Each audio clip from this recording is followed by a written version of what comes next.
ESPN, celebrating 150 years of college football.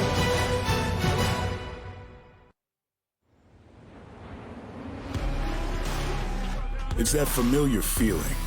The smells, pads crashing, fans cheering. Fight songs, chants, and whistles fill the air. There's no doubt, football is back. If you want to make it rain, better stand and deliver. Do not be afraid! Champions have come from a select few. Will a new season bring new challengers? Tony, he's still going. They won't catch him. Jonathan Taylor, off he goes. Familiar names, but new places. And chaos always finds its way back. Oh, he dropped the football. It's loose. He's loose. 90 yards. Touchdown. Outstanding game ball and scholarship. Oregon is back. Auburn is back. Football is back. And we are set up for the tastiest matchup on the menu of the opening weekend in Arlington, Texas. Auburn and Oregon. Maria Taylor is back for another season, and Maria, thankfully, all of our travel here was a lot less adventurous than the Auburn Tigers was. We had a piece of cake compared to what Auburn went through. They were slated to take off from the Montgomery Airport at 1:45 Central Time. Instead, they were sitting on a plane for 3 hours, forced to deplane after that, and they decided to do a walkthrough, a little bit of stretching, and have meetings in the airport. And then by the time all of that was over, they couldn't even take off until about 7:50 and arrive at their hotel at 10:30. So all of that meant for Auburn that they had to stay up a little bit later, have treatments late, have dinner later. They kept their schedule today the same, and Coach Malzahn just wanted to get his freshman Bo Nix in here so he could find out where that play clock is. So they got a little bit of a walkthrough in here early today, guys. Yeah, we've all had those travel days, Maria, but Gus Malzahn tried to use that as an example, Kirk, of how you got to adapt and be perseverant, but it was hardly ideal. The Ducks got here on Thursday, so about 24-hour advanced trip. Yeah, that's called improvising and adjusting when you're in Jackson and you got to do your best to find a hotel. So they're ready to go, though. They've had a great month of practice, both teams. It's go time. Right away, we're going to see the Oregon hyped offense against that nasty Auburn defense. The Ducks won the toss, and they will take the football. So Anders Carlson, excellent sophomore kicker from Colorado Springs, will boot it away. You got Travis Dye and Jalen Redd deep for the Ducks. Interesting. Oregon won the toss, and with that great Auburn defense, they want the football. Mario Cristobal preaches confidence. He promised his guys to be ready for a knockdown, drag-out fight. Some of these Oregon seniors have waited for this game, this chance to prove themselves for 4 years. Here we go. Best matchup of week one.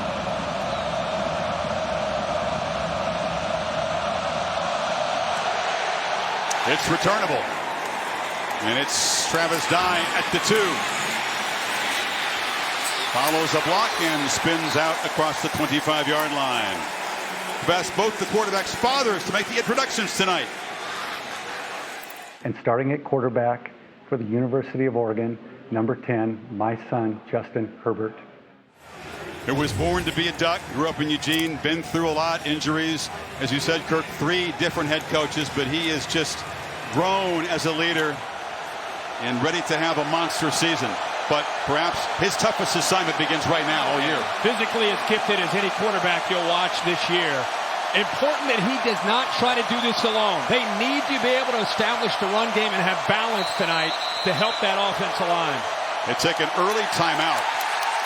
This receiving core is incredibly depleted. It used to be a strength for Oregon before injuries to guys like Micah Pittman, their electric slot guy. Brendan Schooler is out with foot surgery.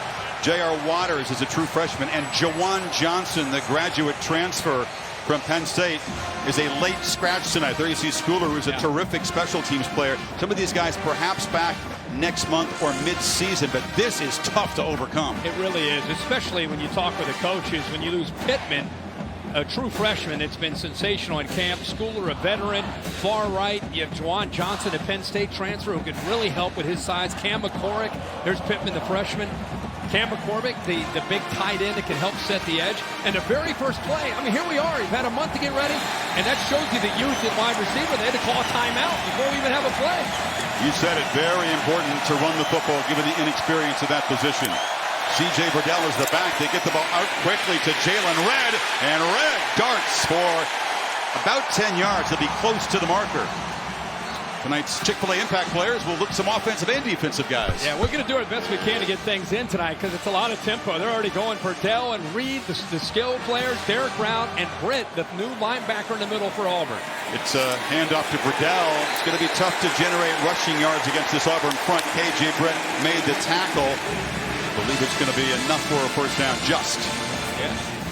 This is a Oregon team that understands toughness. You know, they pointed back to the Michigan State bowl game last year and really respected their experience against Michigan State. They really felt that could help them get ready as far as the mentality of what they're going to face tonight.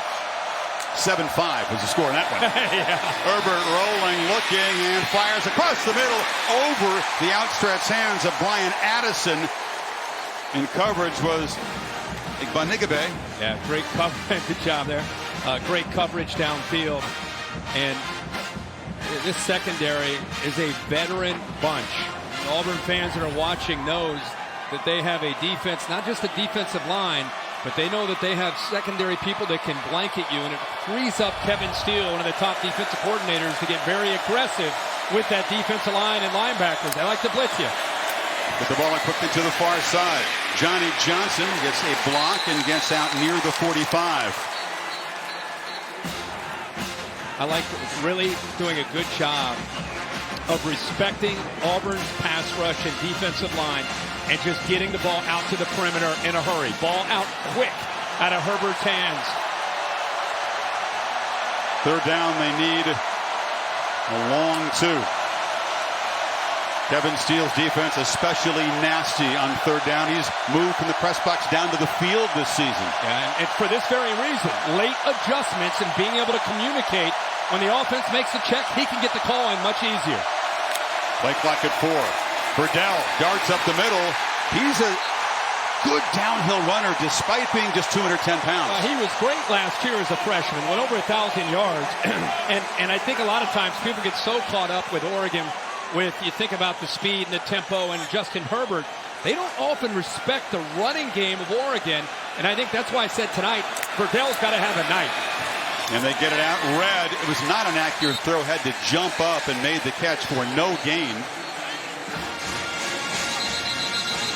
And there's a little scuffle after the play. Yeah, things getting a little physical. Blocking on the edge.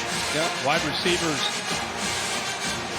kind of pushing. And, you know, a little bit of a frustration. I saw Johnny Johnson involved in that, pushing Christian Tutt, getting on top of his helmet and throwing his helmet. Surprised the officials did not see that and call a penalty. Tutt is out of the game because he lost the helmet. He's one of the 3 new linebackers in this Auburn defense. It's the inexperienced area. Herbert rolls on play action, looking for a downfield shot. Has a man running wide open, and it's Johnson. Makes a move, lowers the shoulder, and is banged out inside the 5 as the Ducks make the first big play tonight. A great job of bringing him all the way across the field. Auburn lost him. They're playing man-to-man on the left, playing zone on the right, a combination coverage.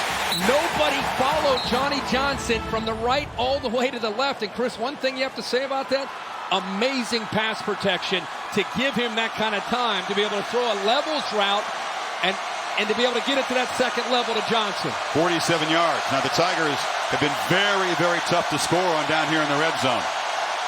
Second best in the country. Play clock is winding down. 3-2. They just get it off. It's Verdell, and he runs right into the heart of the defense and gets down to the 1. Britt in on the tackle. Yeah, that battle in the pit, especially in the red zone, is going to be fantastic to watch for our viewers. 5 returning offensive linemen. The entire defensive line coming back for Auburn. Auburn was second in the nation in the red zone as far as touchdown percentage allowed. Second. And it's because they put 9 helmets down inside tight and they shoot those gaps. Makes it tough to run into the middle.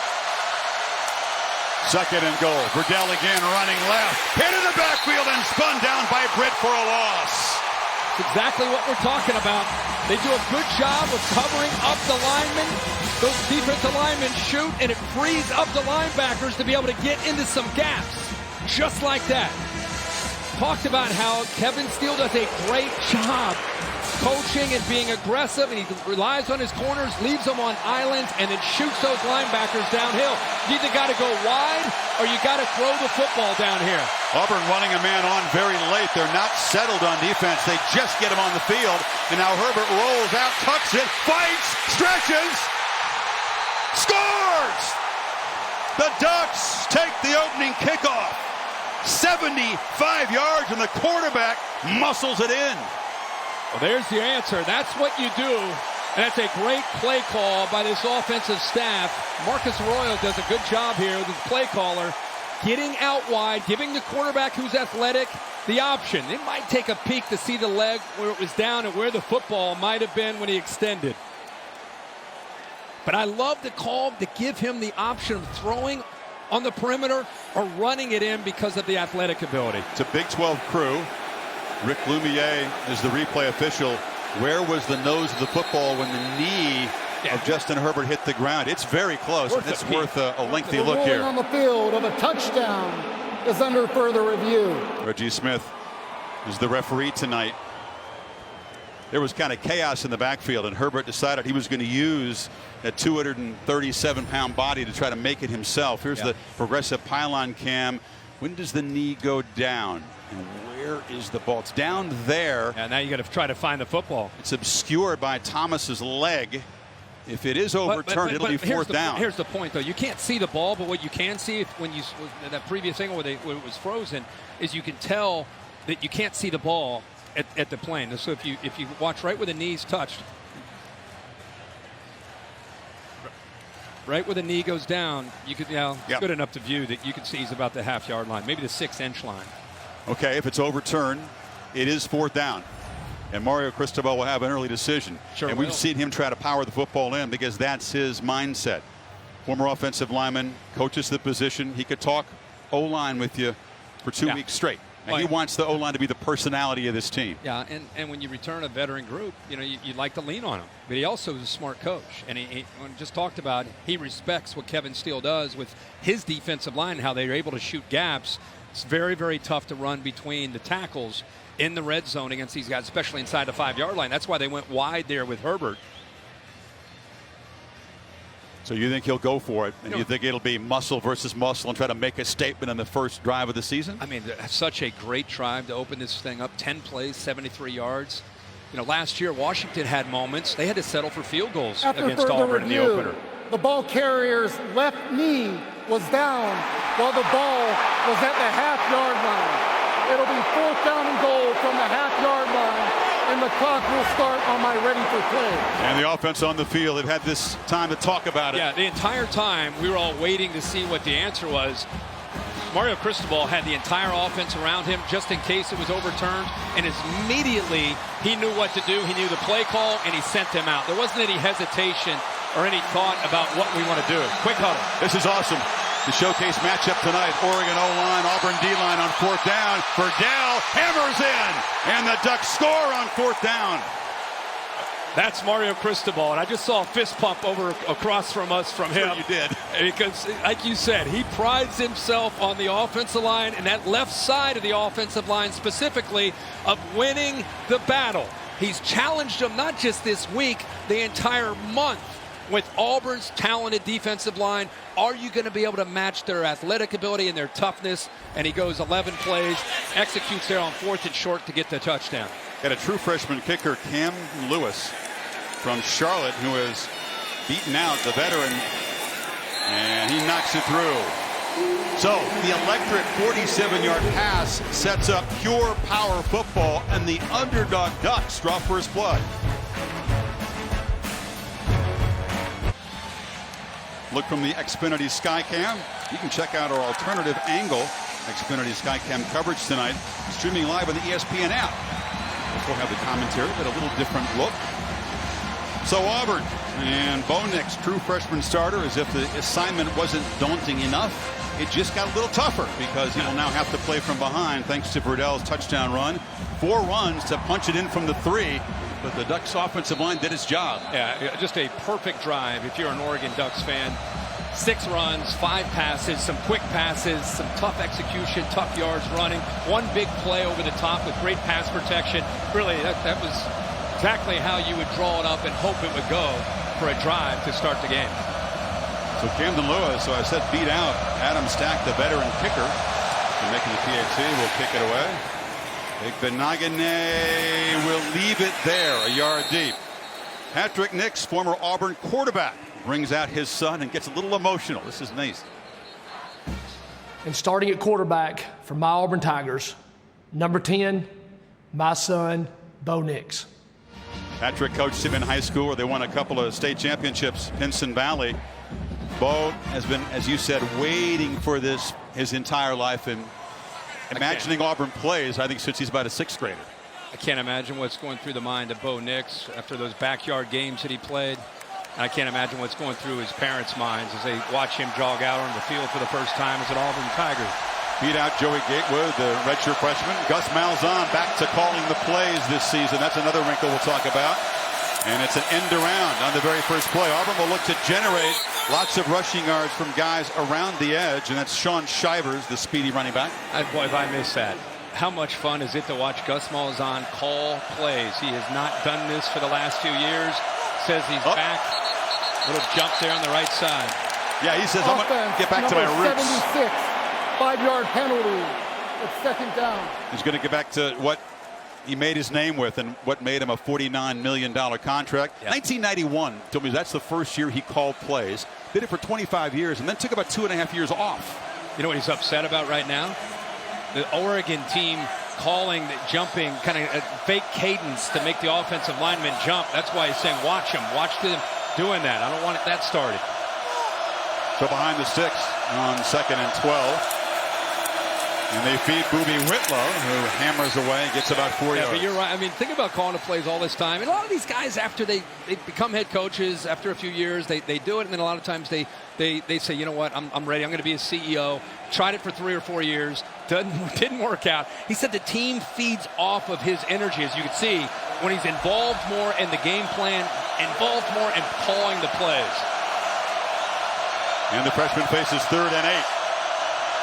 In his very first series in college. Ducks are showing pressure. Nix immediately has to dodge the rush. His flush and will just throw it away. He can expect to see some stuff tonight and some athletes he hadn't seen in high school. Yeah, and Oregon's going to do everything that they can to try to mix up looks and try to confuse him. This time, their most talented defensive player is Troy Dye. They'll move him around, and he does a good job of getting in there quickly before Shivers has a chance to pick him up on the blitz. And give the young quarterback credit for stepping up and then just getting out and throwing it away and setting up a punt. Auburn's got another Aussie punter. Aaron Sipas, a 26-year-old who hit the scoreboard in the warm-up, which he said he was going to try to do. On the return, Javon Holland has a crease. Cuts back, still running into Auburn territory. So the Ducks, long touchdown drive, 3 and out, and they start the second possession in plus territory after a 28-yard punt return. Saturday Night Football on ABC is presented by Wells Fargo. This is a commitment to better banking. This is Wells Fargo. And in part by Nissan, premier partner of the Heisman Trophy. I'm going to guess that Cam Newton's watching tonight. Bo Jackson, one of the Tigers' Heisman winners on College Game Day as a guest speaker this morning. Did a great job. Did a great job. Justin Herbert, a key tonight is whether or not he has time to throw. Look at the difference last year when he was pressured, only completing 38% of his passes. QBR at the bottom at 9.7. No pressure, you can see, all the way up to 87. That first drive, he was not pressured at all. He was 4 or 5, and looks to throw again. Throws it underneath to Brian Addison, the freshman who made just 1 catch a year ago, but is going to have to step up this year. And part of the reason he wasn't pressured is because of plays like that. Yeah. I mean, he's getting the ball out of his hands. And it's an excellent approach against a talented, athletic defensive line. The only time he really held it was that big, long pass that took some time when he hit Johnny Johnson on the over route. Jacob Breland, the tight end in the slot. This is red Going in motion to the right side on 2nd and 4. They get it out to Red quickly. He gets a block, and he works his way free. It's a first down inside the Auburn 30. That was a block by the big guy, Breland. Yeah, great job by Breland on picking up the block, but I'm surprised that Auburn continuing with so many quick passes, giving him those easy, quick throws. I think we saw this last week in a game, Chris, that we call with Miami and Florida. Eventually, you tighten up, you take those easy throws away, tighten the cushion up, and try to see if you can make him hold on to the football. Herbert rolls to his left. He is pressured for the first time, and he has to throw it away, and he's pressured by K.J. Britt on the blitz. Travis Dye did the best that he could. As the coverage was good downfield. Watch your quarterback. He wants to throw it now, but he doesn't quite trust his eyes and getting the ball out to Addison, so he held on to it. And because of that, that's what allowed that pass rush eventually to get by Dye and to Herbert. It's about a 40-pound mismatch. Yeah. Trying to block the linebacker there. Look out. 2nd and 10. It's a handoff, and that's the quick little running back Dye, the sophomore from California. It's about a 3-yard gain. It'll be 3rd and about 7. It's really a nice 1-2 punch that Oregon has. We saw these young backs last year when they were freshmen, and they had moments that were outstanding, but there are a lot of times the running game went away, and quite candidly, I thought Oregon really relied so much on Herbert in the passing game. They seem to be convinced this year that they're going to be better at running the ball with Verdell and Dye, but it's nice to have them both. Auburn's fans turn to make noise on 3rd down. Herbert is going to be flushed and fired. Has a man wide open, and it's Red, who is whistled out of bounds, stayed on his feet, but he will have first down yardage as Herbert made a quick decision. Chris, look at the cushion right there. Now you're going to go an outcut. Makes it a lot easier man-to-man. A little confusion there again. The outside receiver took the corner with him. The inside receiver, Red, made a little outcut, and the man that was covering him, the nickelback, dropped back into coverage. 4 catches for Red already, and now hammering inside. Dives inside the 5, and the Ducks are gashing this touted Auburn defense. Yeah, and they're doing a good job of double team right here, and then you get up to the 2nd level with Lemieux right there. He's able to climb up, and it gives the back a chance to cut in behind it. Again, tempo with 1st and goal. Dye has to shed a tackle and battles near the line of scrimmage. Jeremiah Dinson blew it up. Boy, this gives you an idea. I know Auburn's talented, but right now, Chris, they don't know if it's coming or going. This is great play calling. Good job of mixing in personnel groups. They're throwing quick. They're running quick. Auburn is on its heels, which is very rare to see for an Auburn defense. They brought in a more physical back, the sophomore, Cyrus Habibi-Likio, at 225 pounds out of Palo Alto. He's in the pistol. Red in motion, fake it to him. Habibi-Likio. He's a big-bodied back. He leans down to the 1. It'll be 3rd and goal. Here we go again. Yeah, again, just mixing in different looks. We've had 3 different backs. You might say, what's the big deal? Yeah, you keep them fresh. But they all have a different feel, a different kind of running style. This is a power back, and he's running downhill inside the 5. Remember last time down here, even though they scored, it was tough sledding between the tackles. So they go with the power back down to see if that can help them. I think they go back out to the edge. Get Herbert outside where he can run it or throw it like they did the last time on 3rd down. Took a long time to get the play call in, and Cristobal creeping way out to the yard line on the field to call a timeout. This is an important play coming up. Ducks trying to stretch it to a 2-touchdown lead. Feel like, again, there's a potential 2 plays to get 2 yards. We'll talk about it. Come back. Ducks threatening again. I think Oregon got a bad spot. Look at Habibi-Likio. Watch the right knee. He's still fighting. Watch when it goes down, right? He's not down yet. Oh, not there. Yeah. Ball's near the 1. Yeah. Yeah, it is. I honestly thought that was part of the reason Oregon called a timeout, potentially to give them a little more time to take a peek at it. At the very least, maybe. And by the way, every inch down inside here counts. Say that, Ken. You know? Verdell is the back on 3rd and goal. There you go. He fakes it to him. Herbert rolling. Now looks back across the middle. Fires. Drops. It was Brian Addison who dropped the touchdown and drops a huge problem for this receiving core a year ago. Again tonight. I loved how he looked right, got the defense all the way into the corner, and then came back and threw a seed right into the arms of Addison for a potential touchdown to put him up by 14, but he's unable to hold on to it. But his eyes took the defense exactly where he wanted them to go, and then did a nice job coming right back to it. Just couldn't hold on.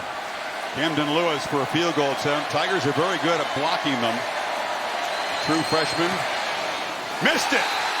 So a 7-point drop by Addison. A sure touchdown. Bounces off the shoulder pad, and the true freshman kicker shanks it. Wow. Another 10-play drive.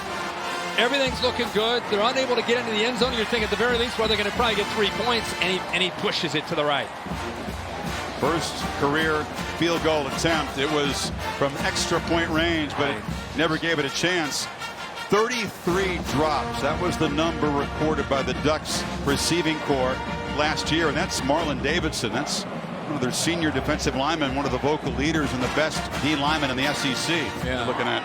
Yeah, you don't know if that's fatigue or if he's got an injury. We'll obviously keep a very close eye on Marlon Davidson. Chris, you talked about what he means to this defense. We've talked all night about he and Derek Brown. Nick Coe gets so much of the attention. Big Cat Bryant. So the second series for Bo Nix. Tigers 3 and out with a penalty in the first, and now he's going to take a downfield shot and launch it complete to Will Hastings, and he's into Oregon territory inside the 40. First big play of the young guy's Auburn career. How about that for your first big completion of your career? One-on-one matchup, and Hastings is back from an injury. Great to see 33 back out there for the Auburn Tigers. 33-yard gain. Now Nix takes off. He's an excellent runner. A true dual threat, which Malzahn loves. Another first down. And see, that's, to me, Auburn's offense. And I think Sidham is obviously a very talented passer. They weren't able to use him in that fashion. And when Auburn, to me, is clicking, they got a quarterback that can run the football. And obviously, Bo Nix can do that. Great call right after the big pass. Handoff inside. Whitlow is stacked up. What an incredible turnaround in the last 4 or 5 plays. Yeah, that you're trying to figure out a way to try to get your young quarterback after a 3 and out just settled in.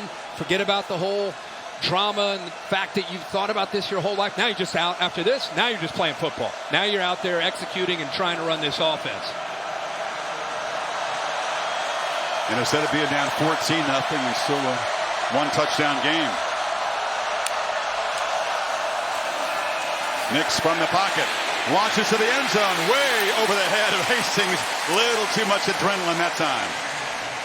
He was open. Oh, yeah, he was open. He got behind coverage. Very same play that they ran to the right for a big play. This time they run it back to the left. And again, Hastings, who, if you're not familiar with the Auburn team, he is a player that's very valuable to this team. He missed all of last year.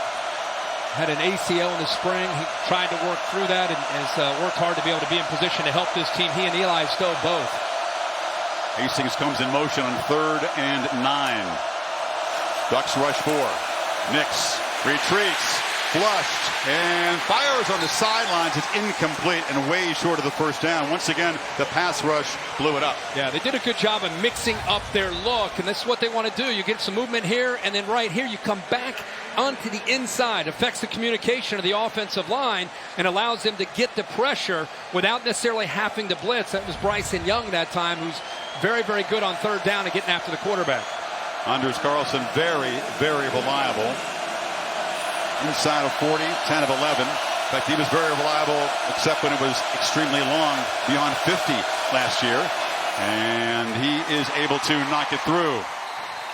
So Auburn takes it 58 yards in 6 plays. Minute 25 to get on the board. And instead of being down 14, they are down just 4. To Cassidy Hubbard with an update from the studio. Hey, Cassidy.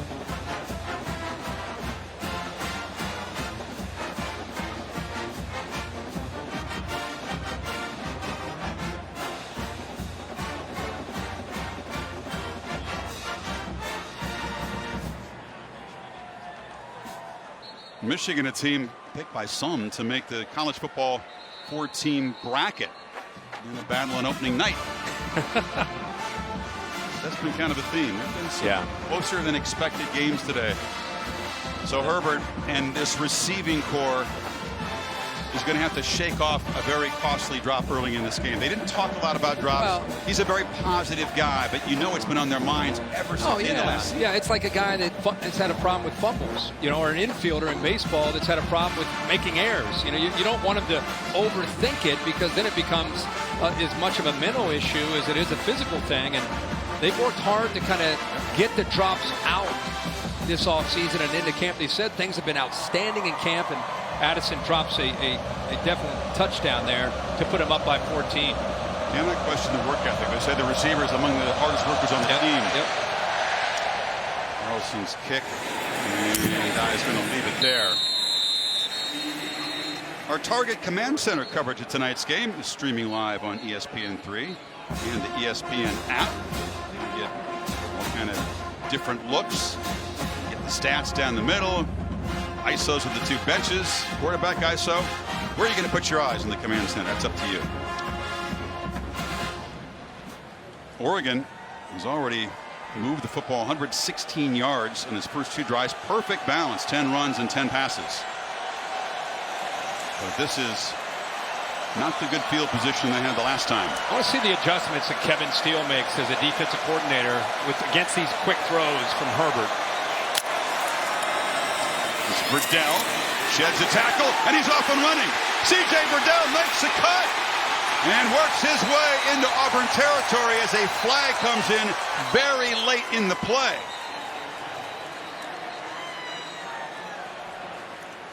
Verdell, who had 1,000 yards rushing and 300 receiving yards, the only guy in the Power 5 to do that. See here that Dallas Warmack, the right guard, nice job of opening up that crease. Face mask. Defense number 24. 15-yard penalty added to the run. First down. They got the co-captain safety, Daniel Thomas, to tack on 15 to the end of the run, so the Ducks immediately near the red zone again. Yeah, that right side of the offensive line that time on 1st and 10. Linebacker out. Remember, they're replacing a couple veteran linebackers who are, you know, they're kind of the glue in the last few years. These guys they feel are more talented possibly, but not as experienced. Interesting how they lined up. Once they were able to control the initial surge of that defensive line, there was nobody left there to slow down Verdell.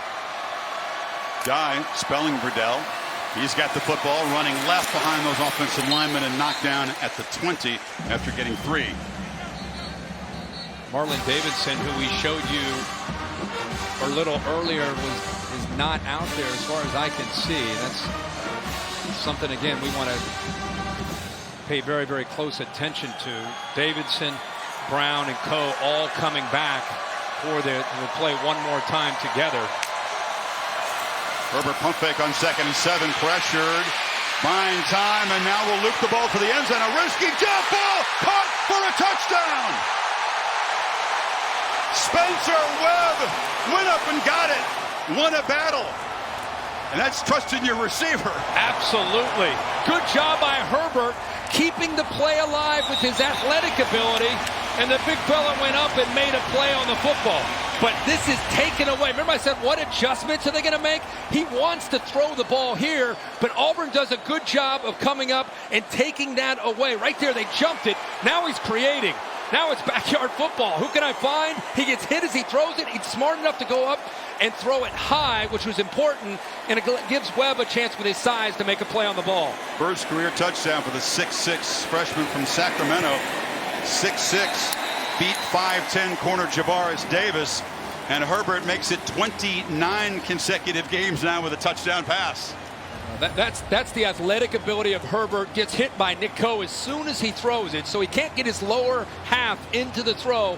Completely using just his arm, puts it up high in the air. That's the experience and the intelligence of knowing the size advantage of having Webb matched up against Davis. Davis is grabbing his jersey, and Webb is just getting anything he can. Anything he can grab. His first career catch is a touchdown against Auburn. Well, we talked who's going to step up. Schooler's down, Pittman's down, the big tight end McCormick's down. Who's going to be the guys that are going to step up in the Oregon passing game, the receivers? And there's an example of a guy like Webb, a freshman, stepping up. And you talked about against pressure last year wasn't ideal. He was heavily pressured. In fact, hit as he threw, and it was a pretty ball. Sure was. Auburn took away those quick throws on that play. They actually took it away and created that pressure, made him have to improvise. That was an improv play, but I had a sense that maybe Cristobal, given the toughness of Auburn's red zone defense, might take some shots from what he calls the high red zone, 25, 30, 35-yard line. Should. It's another long touchdown drive, 75 yards. This one took just 3 plays and a minute 6. That's a Chip Kelly Oregon-type touchdown drive. And the return, Benagany knocked down across the 20-yard line. We will head off to Louisville tonight, and on Monday night, see Brian Kelly and the Fighting Irish take on the Louisville Cardinals. Scott Satterfield's debut as head coach. It's over on ESPN at 8 o'clock Eastern time. We'll get a look at Ian Book, who hopes to really improve on last season, maybe be a little more assertive, a little less cautious at quarterback for the Irish this year. What do you think? Yeah, I mean, a guy that I think has tremendous opportunity to have a big year. He's got some new skill around him, which I think will be exciting to watch. And anytime you get a chance to watch Notre Dame playing on the road on a Monday night, it's going to be a lot of fun. So now an 11-point deficit, and Nix flips it in the flat. And it's caught by Eli Stove, another receiver who's coming off an injury-plagued season, Kirk. ACL last year, played almost no football, but had a big 2017. Sure did, and they've missed he and Will Hastings, and right now they're the only 2 receivers that have been able to make a catch for young Bo Nix.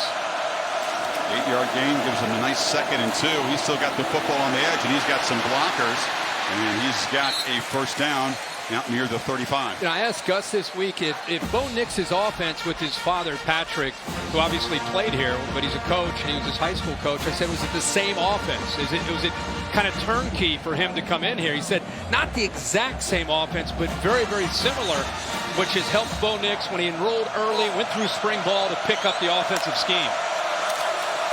On first down, it's Whitlow lowering the shoulder and making about 9. Almost every play in high school was a run-pass option for Bo, Patrick said. That's a lot of responsibility. He began starting in high school, by the way, as an 8th grader. Yeah, and he's had to deal with that pressure really the last 4 or 5 years of living up to his dad and everything his dad accomplished. There was nothing there. He was pressured off the edge there, just fired it in the ground. That was Kayvon Thibodeau, the very highly touted true freshman. Yeah, but there was no one to throw the football to. I mean, it looked like there was a miscommunication. They're trying to seal the edge, but it was hard to get outside of Javon Holland, who had actually grabbed onto the intended receiver. That's why I think some of the Auburn people are a little bit upset. He just grabbed onto his jersey to stop him from going out for a pass. They're all upset because the Ducks fans want an intentional ground. Everybody's hollering now. Yeah. It's 3rd and 2, final minute. A wild first quarter dominated by Oregon. Whitlow, the back. It's an awkward snap, but Whitlow's going to make the first down anyway. Nix kind of bobbled it before handing it off to Booby, who gets out near midfield. Yeah, and the jet sweep, a lot of times they use that just to affect the eyes of the linebackers and safeties. That time Eli Stove goes in motion, affects the eyes just enough, and they pick up the first down, and now Nix is out to the left. Talked about the direct snap to Whitlow. Yeah, this is Whitlow in the wildcat look. Not much deception. He's trying to buy time and was able to be patient and dive forward for another good first down gain. They're making a lot on first down every time. You know, I think it's pretty clear when you see 28 lined up in the wildcat. I mean, he's there to give you a little wrinkle and run the football, but even though they knew it was coming, he still picks up about 7 yards. Clock ticking down. Let's see if Malzahn wants to run another play before the end of the quarter. Harold Joyner is the back. We'll rotate a whole lot of them. And the clock will expire before the football is snapped. So Oregon, a pair of long touchdown marches. They missed a chip shot field goal. Field goals all the Tigers have. End of one in Arlington. Back after this message and a word from your local ABC station. The super big Samsung QLED TV is made for football.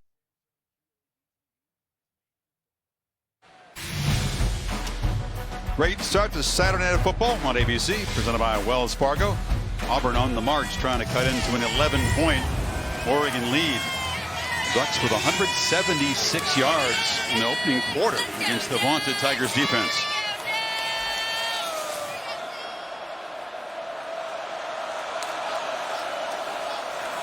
Whitlow hit hard and stopped short. JaTarvious is his name, but the family has called him Booby forever. We have no problem with that. No, not at all. I'm very impressed. You're doing double duty these 2 weeks. So you got names.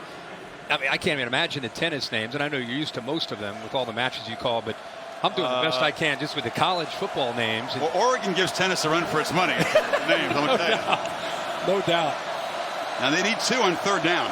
I got a few names. I hope they don't make a play. I know what you mean.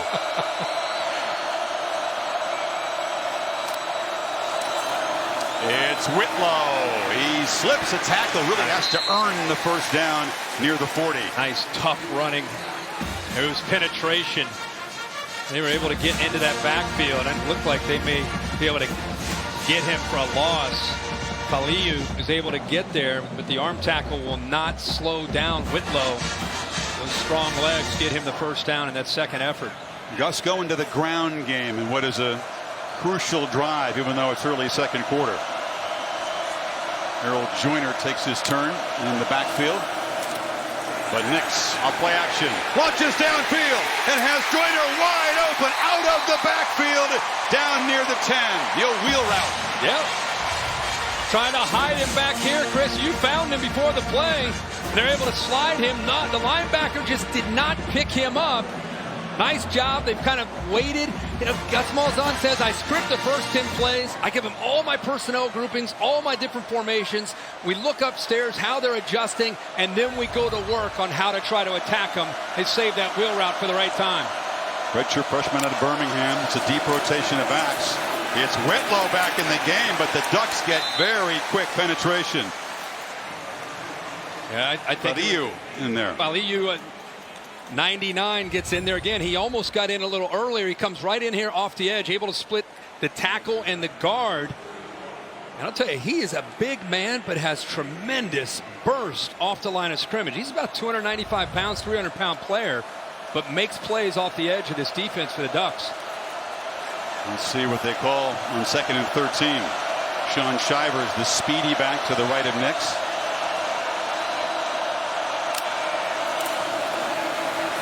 It's a rollout and a throw into traffic, and it's intercepted. Thomas Graham with the pickoff, and the true freshman makes his first mistake tonight. Yeah, the veteran Graham baiting him, waiting for him to throw the ball, and he actually throws the ball behind Williams, and it allows Graham to be able to catch it off the deflection of Williams' hand. Well, and there's a learning experience. His dad knows that. Ducks take over, up 11.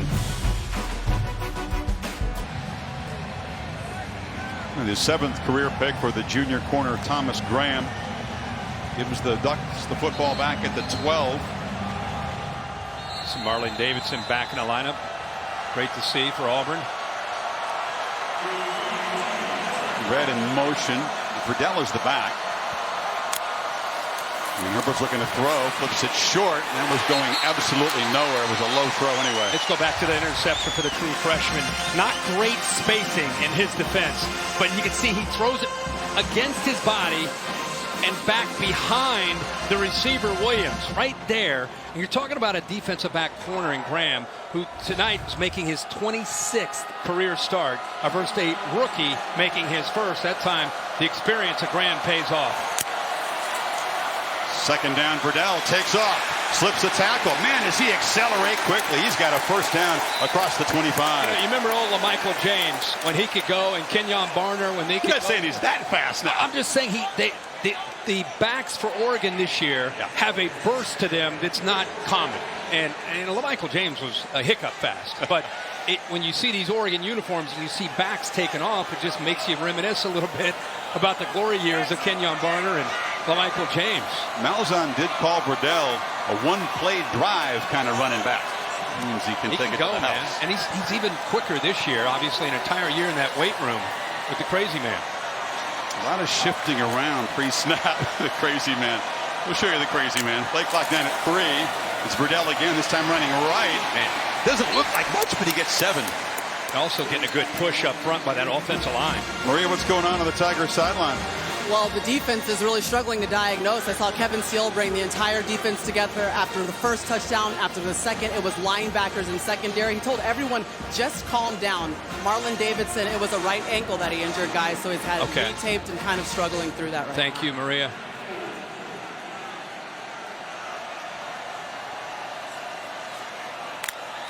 Travis dives, spelling Verdell, and he hammers into the middle. They are not afraid to test the midsection of this Tigers defense. Didn't get much there, and it'll be 3rd down. And this is one where later you're going to see. Watch the edge of the defense collapse. This is one that I bet you'll see Oregon come back to, because nobody's respecting Herbert, who can run the football.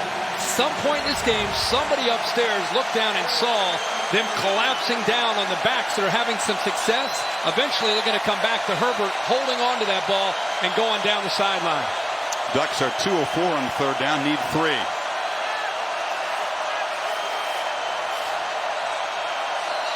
Gotta hurry. On the edge. And swarmed and dropped right there is Johnny Johnson. Tigers defense is ready for it. Igbenogany. Yep. Igbenogany. Great play here. Getting off of the block and then being able to come over and help out, forcing him back to the inside. Nice job. Tight coverage that time on 3rd and short by Auburn. Blake Mamon into punt for the first time tonight. Christian Tutt, who's the Tigers returner at the 20. Auburn defense finally gets Oregon off the field. 2 touchdown drives and a drop touchdown missed chip shot with the first 3 possessions. Oregon moved there on the left side. We saw so many penalties, so much sloppiness last week. It's Oregon's first penalty tonight. Pretty well played game so far. Very strange after last week. False start. Oh, man. Offense number 17. That was brutal. 5-yard penalty. It's 4th down. Cristobal, of course, is an ex-Hurricane. He was watching that game. Just exactly what you said. He put the tape on. He did a cut-up and say, guys, don't do this, this, or this. I can't tell you how many coaches I talked to this week after that game that said, man, I'm so glad they played that game. I watched it, and then I called my video guy that night and said, I want a tape for tomorrow to show the team after practice. Auburn pretty good at coming after punts. They peel back this time to set up a return. Mamon boots it deep. And this is Tutt. Gets a block and an immediate flag down. It's a nice looking return out near the 45, but this is going to come back. The gunner illegally blocked. Igbenogany. He's all over the field tonight, which is going to test us all night. Sure is. Parents from Nigeria.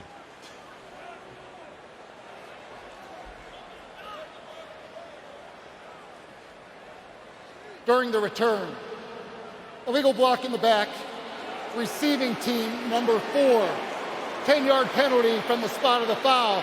1st down, timeout.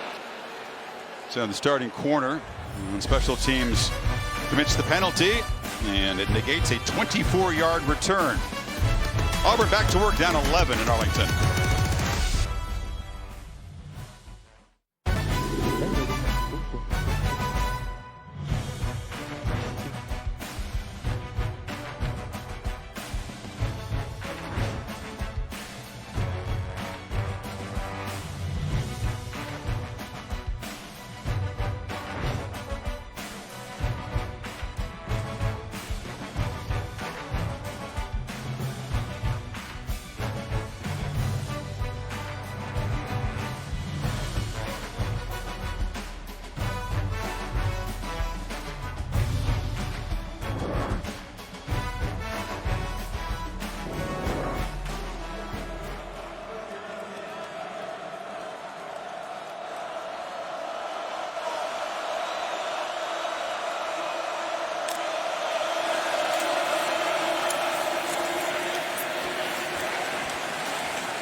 Offside.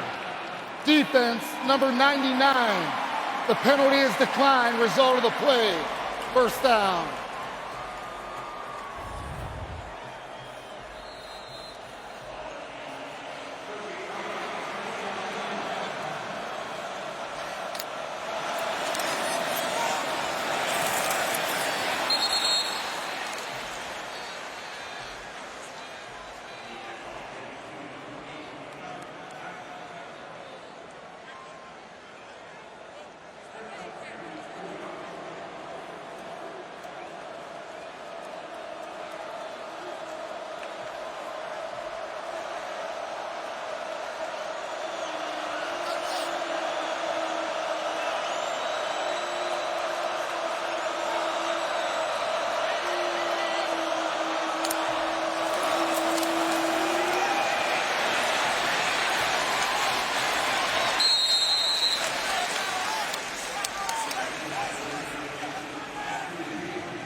Offense number 77, 5-yard penalty, third down. Back to the well one too many times with that. They did such a good job of staying in position on the one that worked out. This time Harrell unable to hold on, puts the young quarterback in a much tougher position now at 3rd and 7. 5 senior starters up front. They held their own in camp against that tough defensive line. Not easy to do, which gave them confidence coming into the season. Now it's Whitlow in a tailback. Timeout. Gus Malzahn didn't like the look. Yeah, only 4 seconds on the play clock. So on 3rd and 7, inside of 7 to play before halftime, Auburn trying to prolong a drive and cut into this Ducks lead. Take a timeout. 3rd down when you come back. Hubbard here, and let's take a look at one of AT&T's best performances. The SEC has already suffered some upsets today, and there's a threat of another one. Missouri at Wyoming. Xavier Valade, 61 yards to put the Cowboys up 17-14 in the second. Chris, Herbie, back to you. Cassidy, thanks. There's Anthony Schwartz. You see he's got that left hand wrapped. He could contribute tonight, the fastest man in college football, but only in a limited basis. Can't really catch a pass with that. So they're without him so far, and on 3rd down, Nix stands and delivers, lobs it down the sidelines, and is almost intercepted. Yamador Leonard just off his fingertips, 4th down. Now, we've talked so much about some of the other coordinators, but Andy Avalos comes over from Boise State to Oregon. They made an adjustment to the defense this year.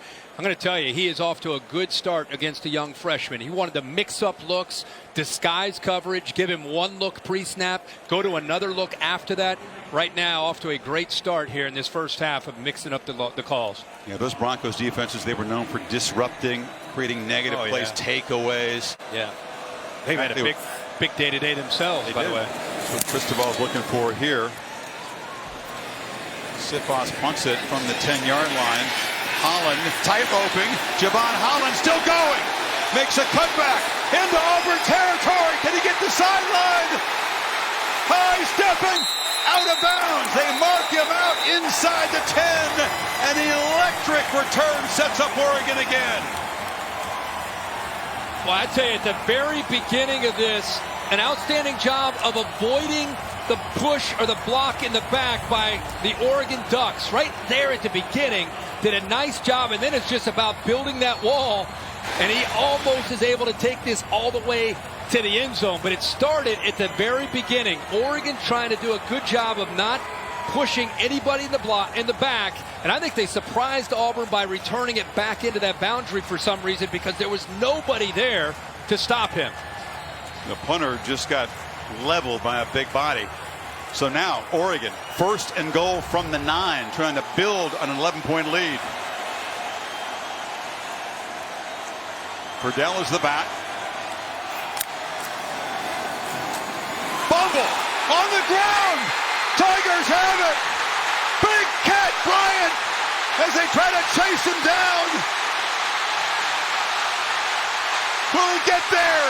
Not quite, but a huge scoop and almost score for the junior from Georgia. Remember how we talked that he's going to eventually want to pull the ball and get to the outside? That's exactly what he was going to do. He's following the tight end Breland, 27, to go around the corner, but he was in such a hurry, he didn't take care of the football. And how about the effort, by the way, of 6? Christian Tutt, trying to get in the way of Herbert, trying to get in the way of anybody that he can before eventually Addison catches him up. But watch, see 27 to your left? He's going to pull it and come around. But instead of being able to pull it, Verdell hits the ball and jars it loose. And the Auburn defense made a similar kind of play against Washington a year ago in the opener. It was a monster play that turned things around. How about Big Cat? It's not his given name. Markevius, but Big Cat with a K. Great play by Big Cat. Great effort by Tutt to try to get him there. 83-yard return, 1st and goal. Shivers motions in. And instead, it's a misdirection play. And it was Eli Stove, a little trickery near the goal line, fooled no one. It's a loss.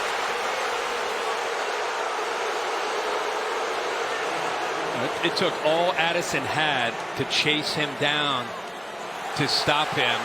And now Oregon gets a chance here inside the 5-yard line defensively. And the very first play, they get penetration. This is where Auburn loves that kind of that sugar huddle, that quick huddle. They'll break the huddle fast, hope that Oregon can't adjust, and snap the ball quickly. It's Whitlow in the back. Nix under center. It's a rarity. And a fumble exchange, a scrum.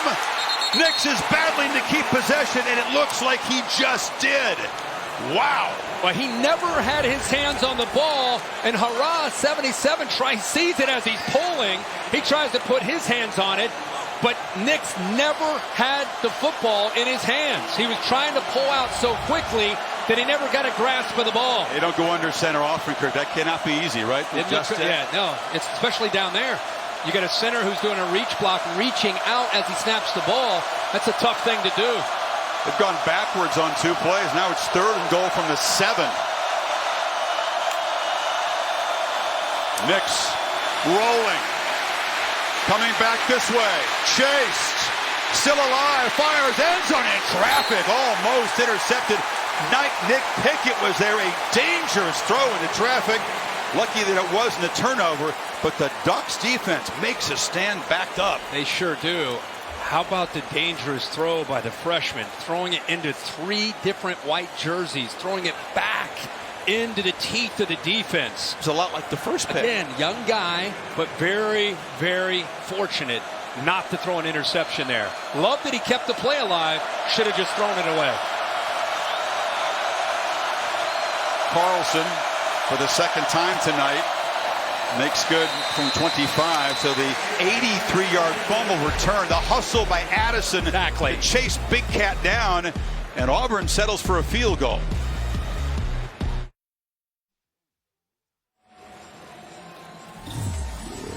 Let's go back to this play, the hustle play by Addison that saved him from giving up a touchdown. Watch him at the bottom. Actually takes a hit here from Whitlow. Right there, gives him a little shimmy. Then he realizes, I got this guy. I've got him in my sights. He's not scoring a touchdown. Not tonight. No way. That effort right there.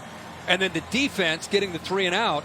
The progressive pylon cam shows you that effort. And they end up having to kick a field goal. Good job, Addison. Who's the guy that runs down the fan along the warning track at baseball games? Oh, yeah. That's what that was. Like. That's exactly right. He blows fast. Was it the Flash? He always wins. I don't know if I've ever seen anybody. I saw him lose in London. He was in London at the Yankees-Red Sox game. He did not get his man that day. They set him up with a track star. What an electric, big play-filled first half.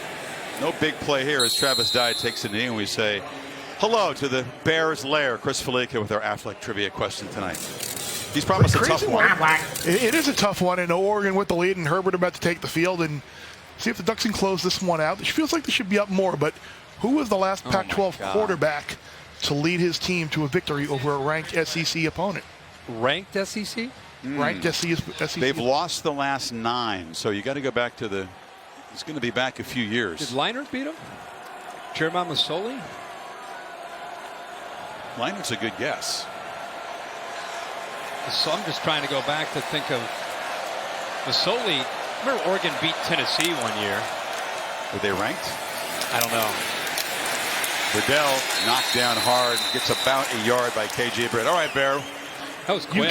You've got a good combination there with Tennessee and right team, wrong quarterback. It was UCLA. Kevin Kraft beat Kevin Kraft, the immortal, beat the Vols out at the Rose Bowl there in 2008. That's a good one. Feels like the Bruins are not close to beating a ranked SEC team these days. Got a ways to go. Nope. 2nd and 9. Herbert play action. Thought about taking a downfield shot. Now just tries to check it down, and now will take off and run and gets about 6. Wanted to go deep there, Kirk. He sure did. Coverage took it away. But how about the protection?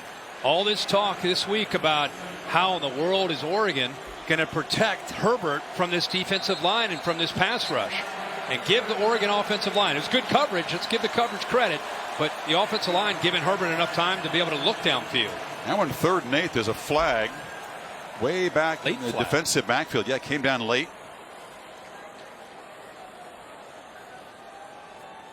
Sometimes a illegal substitution. I think it might have been a late hit on Oregon. Near Really? the sideline, yeah.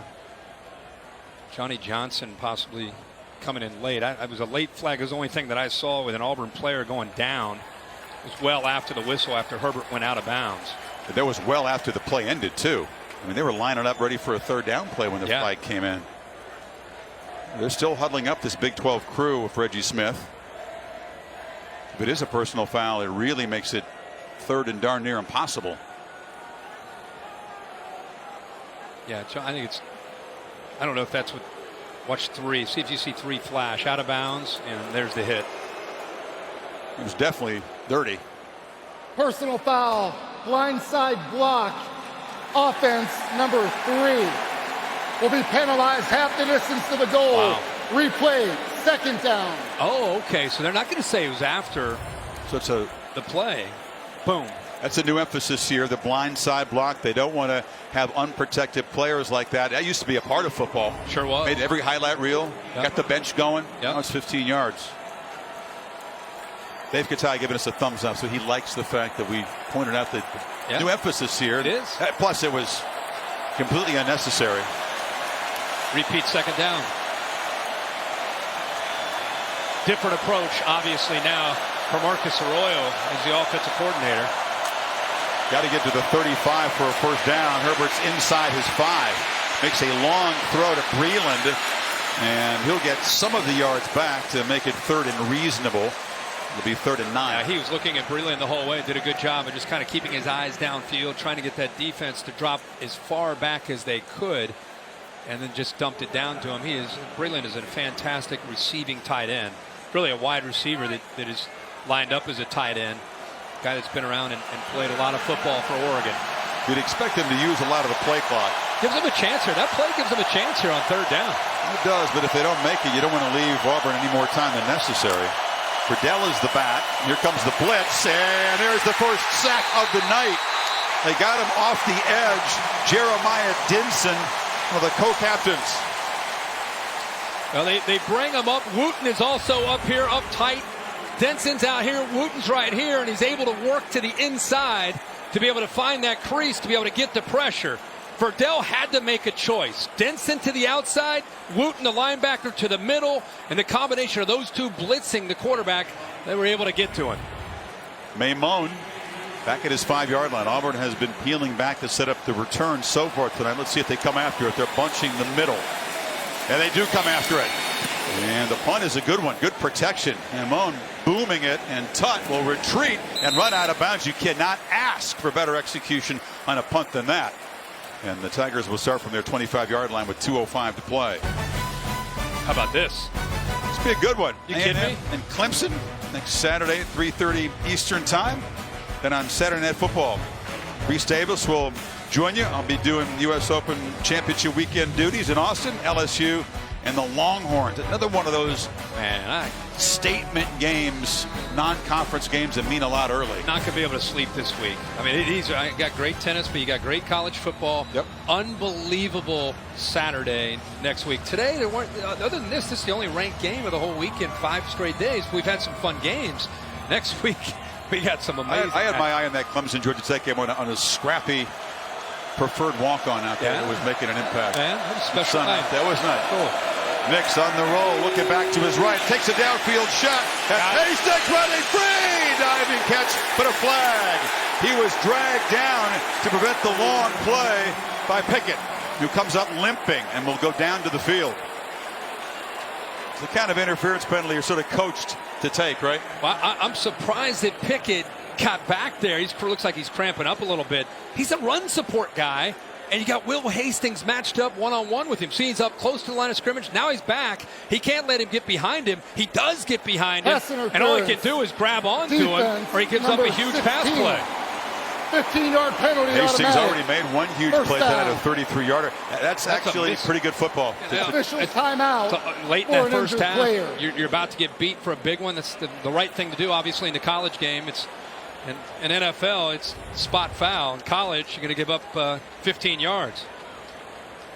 Well, we've had this quarterback matchup, the experience, Justin Herbert, who passed up in the draft, come back, considered one of the best in the country.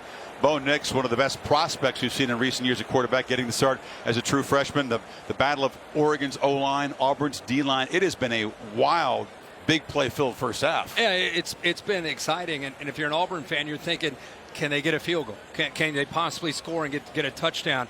If you're an Oregon fan, you're thinking, man, to make this trip, basically, halfway across the country, take on a very talented Auburn team, pretty good first half for Oregon. They talked a lot about toughness and attitude and matching the intensity that Auburn can provide and that you have to go up against, and they've done that, and at least for a half. Both teams have left lots of points on the field. Oregon with the drop touchdown pass, the missed chip shot. Herbert with the fumble down here when they were threatening to go in. Bo Nix made a tough decision and could have had another interception here near the end of the second quarter. So lots of twists and turns. And now Auburn's got a couple timeouts. Minute 58. That was a mismatch in favor of Auburn there. They had it. We talked, Pickett made the smart play by just grabbing on to Hastings.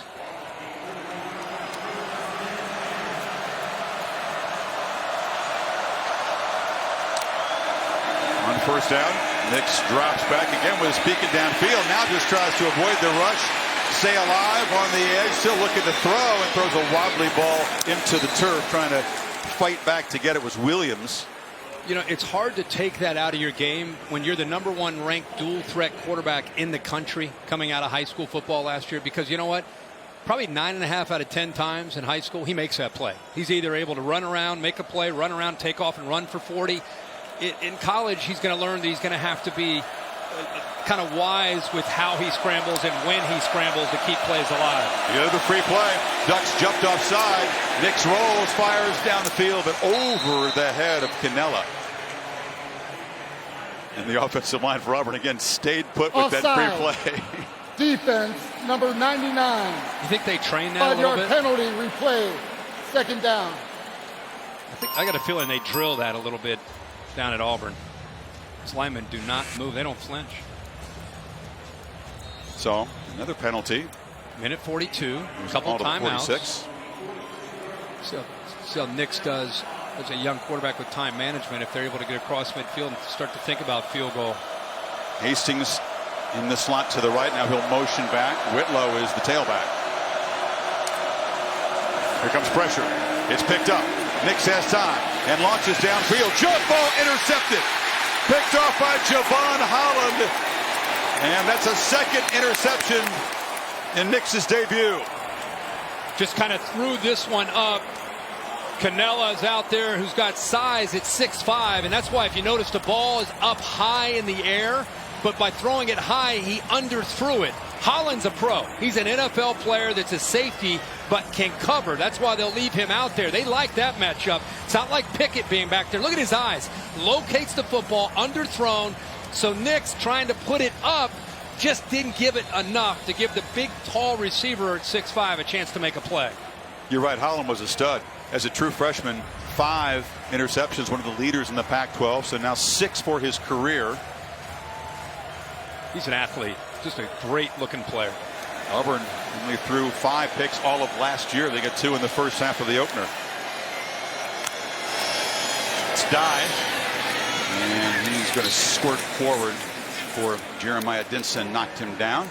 See if Oregon tries to press here, add to the lead. Minute 23 in Canada. They have one timeout. They have a little urgency about them right now. Dish halftime report. Kevin Nagami, Mark Sanchez going to Jonathan Vilma. Pass is broken up nicely over the middle. Getting a hand out there was Owen Papo, the true freshman linebacker. The true freshman. The crowd thought he might have been leaning on Dye to knock him away from the ball. And I think he may have gotten there a little early with the left arm. But no call, sets up this 3rd down. Ducks just 2 of 7 tonight. It's been a productive half for this offense, but not on 3rd down. Kevin Steele dialed up some pressure the last 3rd down. This time he sits back. Nope, they're coming. Herbert delivers low and outside. Trying to get the ball to Josh Delgado where only he could make the play. Davis in coverage, and here comes the punch. Again, nice job by Auburn. Kevin Steele's made some adjustments, doing a good job of getting to Steele. And even when they don't get to him, I think they're affecting his rhythm that he had earlier in this game.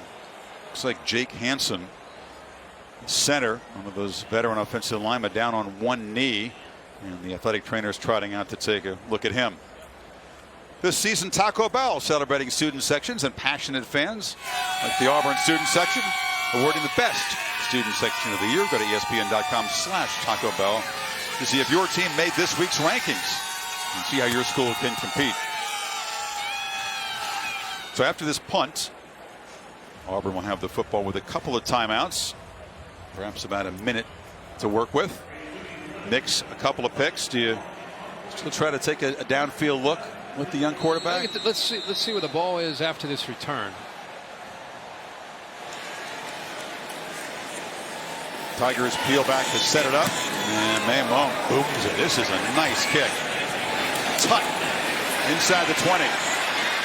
Makes a move. Yeah, I think points blockers. Gets the edge. And it'll be knocked out of Oregon territory. And the question answers itself. And now flags on the tackle. That was the punter, Mamone, who kind of body slammed him. I mean, you're one of the few guys I know that gets excited about the punters, every week, other than Pat McAfee. And this time he makes a big mistake late in the first half where he gets him in a headlock out of bounds. He thinks of himself as an athlete. He was a high school quarterback. He's down. He's out of bounds. Okay, we're done. Done. He's gonna be a body slam. All right, that's 15 yards. Easily. 15 yards for a team. After the play, personal foul, unnecessary roughness. Kicking team number 42. 15-yard penalty added to the end of the run. First down. He's smiling, but that's a rarity. First of all, that punter with unnecessary roughness, but it's a crucial penalty. I don't know if he'll be smiling after Mario Cristobal gets a hold of him. Sunday Night Baseball in Philadelphia.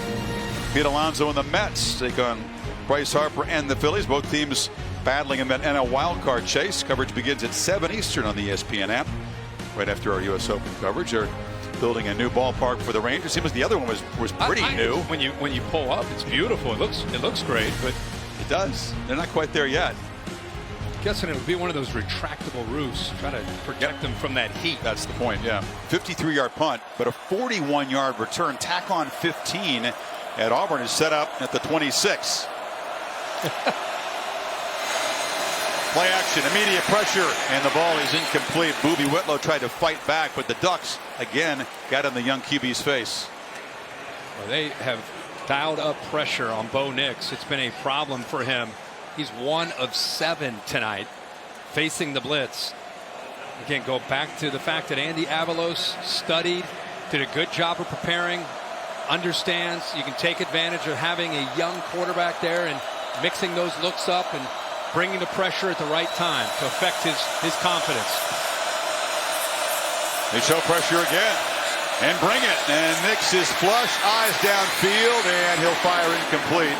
It's out of the end zone. Receiver had gone out of bounds anyway. Slade Mata'utia has begun to be a pass rush problem for Auburn. Yeah, the great thing about Bo Nix is he has the athletic ability when he is blitzed not to just have to wave the white flag and give up. He's an athletic kid that can get away from the pressure. He just doesn't have a lot of options of where to go with the ball after he starts to create. 5 of 16 with those 2 interceptions. 3rd and 10. As the Tigers try to cash in the punt return and the penalty. They got pressure on him again. Nix scrambling around. Can he escape? Yes, he can. He's going to get a first down and scoot out of bounds inside the 15. That's in large part why he's got the job. Here's Avalos showing blitz here. At the snap, they drop. They bring the pressure here, right? Let's confuse the young kid. See him drop. They bring it from the field. He steps up, and that's exactly what we were just talking about. The athletic ability to be able to keep the play alive. This time, instead of throwing it, it shows he can pick up the first down with his legs. Yeah, he got 13 on 3rd and 10. 31 seconds. They still have the timeouts. Still facing pressure. And he's going to be dropped. Sacks for the first time tonight. Samson New got him, and that's the first time the young fella's been sacked since his junior season in high school. Wasn't sacked all of last year. That's what I'm saying. He's used to being in a world where he's just can do that, you know. And now you've got a guy like Samson New. By the way, 206 pounds playing at linebacker. They said he doesn't have size, but he's got speed, and that's why he was able to bring him down. Speed, of course, is what they're recruiting hard to get, along with the big bodies in the middle. Seen improved athletic ability from this Oregon defense. It was a problem at times last year for sure. They have stepped up tonight. When they've been backed up near their own goal line, they've forced Auburn to kick a couple of field goals. And Auburn beginning this series in the red zone, now back at the 21 with a 2nd and 18. And Gus Malzahn is trying to talk to his offensive staff, and again thinking about what can we do for the kid. A couple times, even on that last one, he's got to protect, got to trust his backs and his linemen. When they blitz, they're going to pick him up. You've got to believe that they're going to pick him up. Sometimes he's getting out a little bit too early instead of just kind of comfortably sitting there and evaluating the play and letting it develop. He starts to take off and scramble. Of course, they're in easy field goal range. How risky will this play call be? Makes 1 for his last 7 with that pick. The question to me is who can win a matchup? Who can win? Oregon looks like they're playing more zone here. Yep. No, now they bring pressure late. And the catch made, but hit behind the line is Seth Williams. The Ducks defense has been stout in their own end. Well, they sniffed that out. Saw it completely. Lenore does a good job of feeling that play out, reading it, and realizing right away, once he sees this guy's coming downfield, the defense is taught to take off, to expect a quick throw. That's exactly what 6. Lenore does a good job of doing that time. Play never had a chance because of the quick reaction from the Oregon defense. Sound tackle, too. Yeah. So they take their final timeout, 19 seconds. And once again, you've seen really both offenses fail to cash in with scoring opportunities. Auburn was thinking 6 after the penalty tacked onto the long punt return. We'll have to settle for a field goal unless they can convert this 3rd and 21. Phil Knight, of course, Nike's founder and Ducks' #1 donor, travels well. And Tim Cook is an Auburn grad, the CEO of Apple. You said they have a little friendly bet on this game? They do. They sure do. A bottle of wine, was it? A little bottle of wine. Yeah, Larry Scott, Pac-12 commissioner. Got 3 commissioners here tonight. Greg Sankey's here. SEC, of course, in the Big 12. Commissioner also here because they're hosting this event. Bruce Pearl took the Tigers to the Final Four. See what Gus Malzahn will dial up here in 3rd and 21. They don't want to take another loss. Here comes the pressure again. Nix lost to the end zone. Jump ball almost intercepted again. Going up was Lenore, trying to get the ball to the big guy Williams, but it's 4th down. This is a good Oregon defense. I mean, we're going to look back at week 5, week 6, week 7. Look at his head. Look how you mentioned how disciplined, how fundamentally sound they look tonight. New defensive coordinator. Big emphasis in the offseason of being better on this side of the ball. Love how he got his eyes turned and located the ball. Carlson accounting for all the Tigers scoring so far. This from 42 to cut the lead to 5 before halftime. And it slides wide right. So Auburn comes up empty despite the superb field position. And Oregon, underdogs tonight, will take an 8-point lead to the break. Big punt return. They had 7 plays and got 2 yards before that missed field goal. Missed opportunities. Carlson is ultra reliable inside of 50 yards, a rare miss. And we keep talking about red zone. Who's going to score? I mean, it's such a big thing coming in. Auburn now 3 times inside the red zone, no points, or no, and they don't have a touchdown. Yeah, just the 2 field goals. Interception and a missed field goal also in the red zone. Oregon, of course, had missed opportunities as well. The drop touchdown by Addison, then they missed a chip shot field goal, then the fumble by Herbert when they were threatening to really stretch the lead. So they'll take a knee. Not as productive a second quarter for the Ducks offense, but they have 203 yards in the first half. Herbert 10 of 16, 122 and a touchdown. Auburn gets the football to begin the second half. It is 14-6 Oregon. The halftime report coming up. Kevin Nagandi, Mark Sanchez, and Jonathan Milva coming up right after these messages.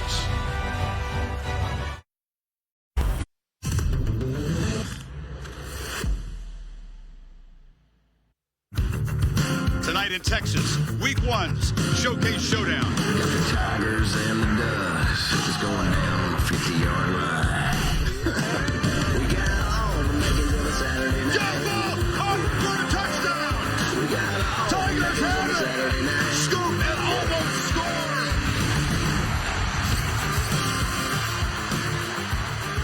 Pretty wild first half. Welcome back. Saturday Night Football on ABC. Presented by Wells Fargo. Here in Arlington, Bo Nix makes his college debut, and the true freshman, a couple of interceptions. He flashed the athletic ability, and now they'll get the football back. Kirk behind by 8. Interesting to see how Malzahn, who's calling the plays tonight, remember, manages his offense. They have not been able to run it that well. He told us Week 1 is about in-game adjustments. You think you might know what they are possibly capable of doing, and then they do it for half, and now you go back to the drawing board and you see how you can put your young quarterback in a position to have success. And you know, he's had some moments where he's played well, his creativity. They just have to find ways, I think, to really get his tempo going. When Gus Malzahn has this offense going, it's when usually it's tempo involved and a running quarterback involved. Benagana is going to leave it right there. Take a look at the Pacific Life game summary. Now Justin Herbert comes in wanting to launch the kind of season that he hopes to be special after all the ups and downs. And he was 10 of 16, efficient throwing the ball. He had the touchdown pass here. Did have the fumble late in the half, though. Well, I thought the way that Oregon came out early, they came in prepared and they knew how they wanted to try to attack Auburn. The other thing that we really didn't talk about much this week was the other side of the ball, the Oregon defense and how they were going to try to attack a true freshman quarterback.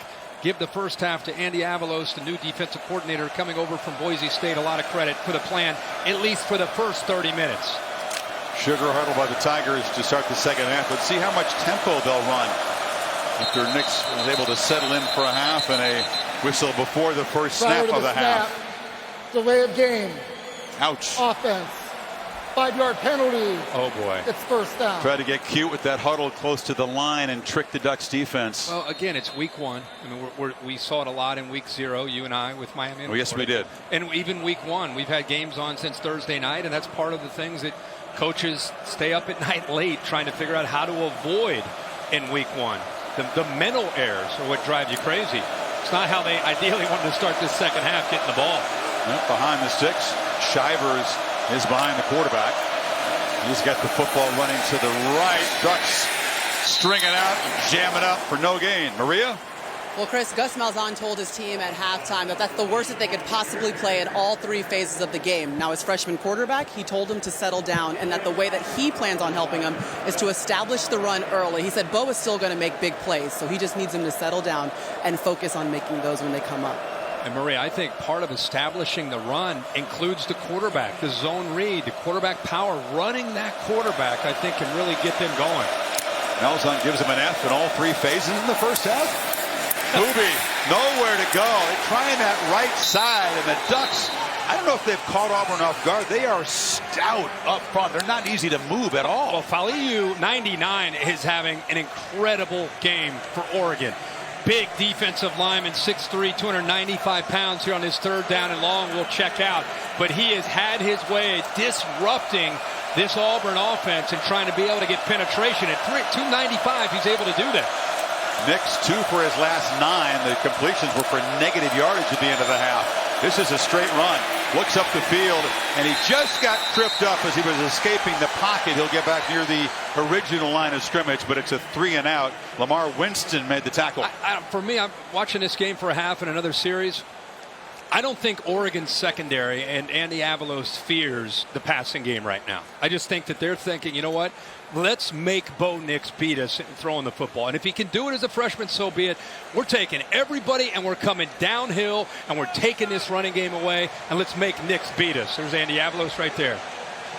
Holland, who had the electric tightrope return down the far sideline in the first half, which eventually didn't produce points with the turnover. He's back at his own 30. The man from Melbourne, Sippos, boots it away. It's a nice one. Going to drive him back to the 26. Tigers coverage team lets him escape again. Javon Holland, another nice return. He's out near midfield, and that's not going to make Malzahn feel any better about the special teams. Yeah, a couple of the Gunners just ran right by him. Let's go back to Justin Herbert. Remember we talked about pressure versus no pressure. Here early in this game, he's able to hit an over route to Johnny Johnson to set up the early touchdown for Oregon. And here one of the few times that he held onto the ball and Kevin Steele's defense actually got to him. So there haven't been many moments where he hadn't just thrown the ball out quickly. You can see just 2 passes where he's felt pressure and the 14 passes where he's not had that pressure. One of the things I would put an asterisk next to is Oregon's done a good job of not holding on to the ball too long with Herbert and getting the ball out quickly. 21-yard return by Holland, who's having a night. He also has a pick at safety. Sets up Herbert, who takes a downfield shot.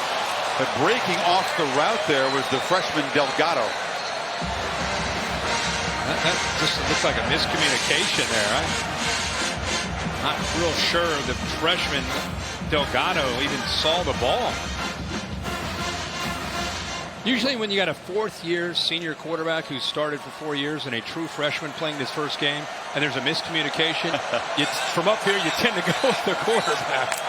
Well, you always do anyway. Oh, yeah.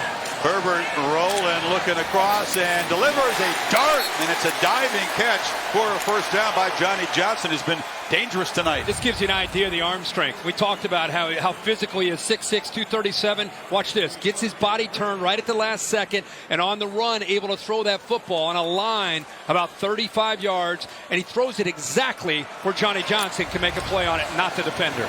And now out of the backfield, Verdell in a misdirection. A hard hit. He'll get just a yard. Roger McCrary, one of the backup safeties, who's a big dude, laid the lumber there. Also, the guy that was about to lay the lumber was Marlon Davidson. How about him? Big defensive end, 280 pounds. Verdell going out, looked like maybe with a stinger on his left shoulder. Watch Davidson. It's a big defensive end. Chasing a really fast running back. Almost is able to catch up to him. Good to see that he's not limping. He was hampered in the first half. Play action, a low throw. Breland makes the catch. He's muscled out of bounds short of the marker. It'll be 3rd down and 4. Appo on the tackle. Verdell, such a big part of this offense. You can see that left arm up in the shoulder. Remember, it's an offense that's already without 4 or 5 receivers. Juwan Johnson, the Penn State grad transfer, was a late scratch tonight. On the run, again, far side, delivers a strike, and it's Spencer Webb, big fella who went up and caught a touchdown in the first half. He's got a first down. He's starting to settle in as a young guy. Really well-designed play, very simple concept. Little cross route where you had man-to-man, and you can use that outside receiver almost as just a screen or cut off of him, and there's soft coverage not able to take him. With this, Kirk, another back is down. Just a play after C.J. Verdell goes out of the game. Travis Dye is having his leg looked at. Looks like a cramp on his right calf. It's indoors, which does sometimes lead to cramping. Opening game. Prepare for it, train for it, run all those sprints, and then you hydrate for the last 48 hours. But I think we'll see some cramping in the second half, which is inevitable. This beautiful stadium. not a sellout, but although we were told Auburn got a lot more tickets to the game than Oregon did, and Ducks fans are pretty well represented here. Did a good job traveling. Goodyear blimp zooming overhead, providing our aerial coverage. The best part of every kickoff is the drive that comes next. Go further with Goodyear, more driven. So it's a first down at the 22-yard line as he continued to try to work out Dye's right calf. You know, Herbert started the game 8 of 11 in the first half and then slowed in the second half. Didn't have as much success. Second quarter. Yeah, in second quarter, just 2 of 5. And I thought part of the reason was the adjustments that we saw from Kevin Steele in the defense. He got burnt early in the game by having cushions, big soft cushion with his defensive backs, and Herbert was just getting the ball out quick, just saying, you're going to give me that? I'll take it, I'll take it, I'll take it. And then Kevin Steele brought him up tighter, started to take that away, and that's where I think where Herbert started to struggle. Kevin Steele, a crafty one. Mario Cristobal, full of respect. Of course, Steele and Cristobal, staff mates at Alabama, so they knew all about each other, and familiarity was going to be a part of that matchup as Cristobal's offensive line goes up against Steele's defensive front. The job Steele's done in the 3 years, it's good to see Dye. Like I said, I think he had a cramp. 3 years that he's been there. In 16, he gave up 17 a game. 2 years ago, 18 a game. Last year, 19 a game. Think of that. Yep. The era of spread and tempo. It's pretty good. Yeah, the year before he got there, Auburn was giving up 26 a game. That was 54th in the country. So now with Dye off the field, you see Verdell's shoulder being treated. As you see what we're talking about here, improvement in the Tigers defense. But they've had their hands full tonight. Head spinning at times. A first down, and Darren Felix, the sophomore, number 22, is in the backfield. He's got the football. He may need to step up if the top two guys can't come back. He's 2nd and 9. Felix from Fort Myers, Florida. Ducks true freshman recruiting class, one of the top 10 of the country. Cristobal backing it up. The early returns for the 2020 recruiting class, very highly ranked as well. They're starting to put a roster together in Eugene. Herbert steps up, had to work hard to hold on to the football as big Derek Brown makes one of his impact plays. He ended up making it, but not after a pretty good job of pass protection by Dallas Warmack, who was working on him one-on-one. He did a nice job for plenty of time. It was just coverage downfield. Maybe the second or third time we've seen Herbert hold on to the ball, and the defensive line, the beneficiary of just good coverage downfield. See if Steele gets exotic here on 3rd and 8. On the last third down, there was a cushion.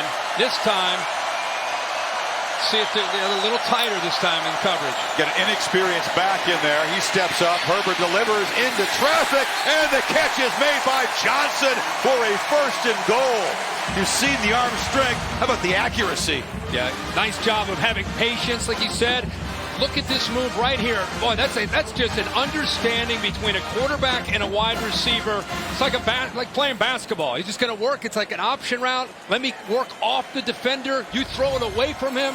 They're on the same page, in sync. 1st down on 3rd down. Johnson's been the top guy tonight. Targeted 5 times, made 5 catches. Felix tries to bounce it, get the end zone, and he does. And the Ducks stretch the lead as the 3rd team tailback makes a touchdown.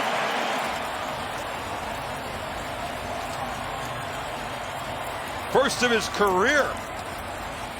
I'm surprised they lost the edge. Watch the corner go inside. The receiver doesn't block him, but he follows him in man coverage and doesn't get back outside. A little hesitation move by Felix, I think, slowed down McQuarrie, the corner, and then he had the speed to go around him, but they lost the edge of the defense.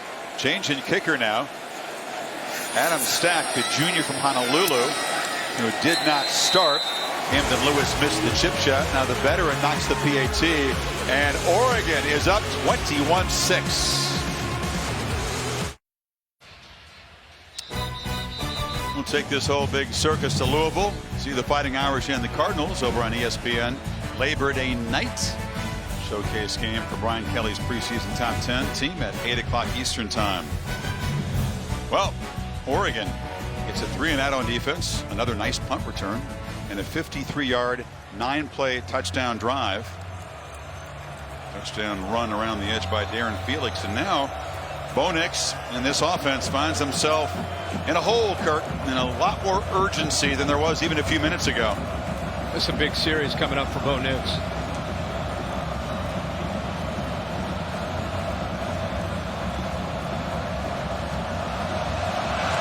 Lewis did not kick the PAT, but he's back to kickoff duties, and it's another deep drive. Well, you knew there was going to be some bumps. This is a tough defense to debut against. It really is. They've done a good job with their creativity, mixing up different looks.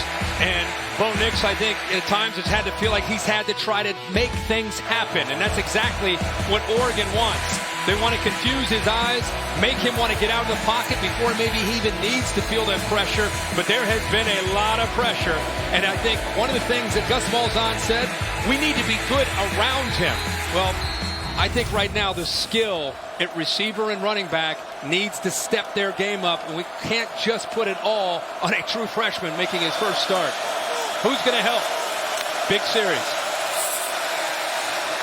A lot of action in front. There's just nothing there, and as you said, they don't seem to be respecting the downfield passing. It's crowded at the line of scrimmage. Yeah, and here's a look at some of the true freshmen we've seen. Hank Bachmeier, I am a huge fan of.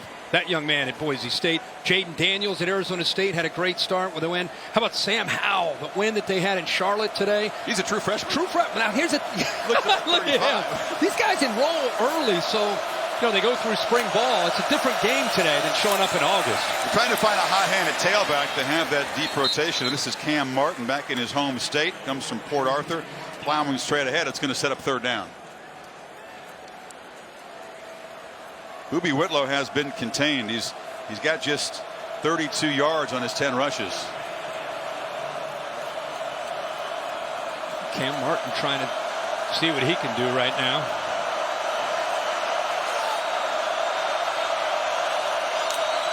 Stove in motion.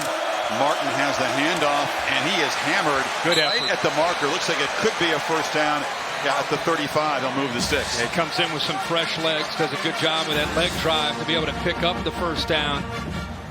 It's his third carry of the night. Like I said, he comes in with some power and some fresh legs. This is what Bo Nix is looking at, is looking over at Gus Malzahn to get a feel for a pretty complex offensive scheme when you throw the tempo into it.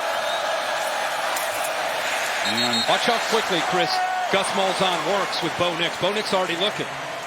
He's already communicating. He's getting formation, personnel groups. And when Auburn is really going, they have tempo as an ally, as a friend. And they've not been able to really get that going tonight at all. They can't move the guys in front. And Slade Matsatue is coming downhill in a hurry. He made the play that time. 2nd and 10 off the left side. Nothing doing. Flying in is Holland, who's having a monster game in all phases. Like I said, I mean, you're looking, Gus Malzahn's trying to call plays, and this defense doesn't fear the passing game. Not just Bo Nix. They don't fear these receivers. They are so good at corner. Right now, they're going to say, until you make us pay for it, we're going to attack this running game and this freshman quarterback until you make us get out of it. Till then, good luck. 2-by-2 look on 3rd and 9.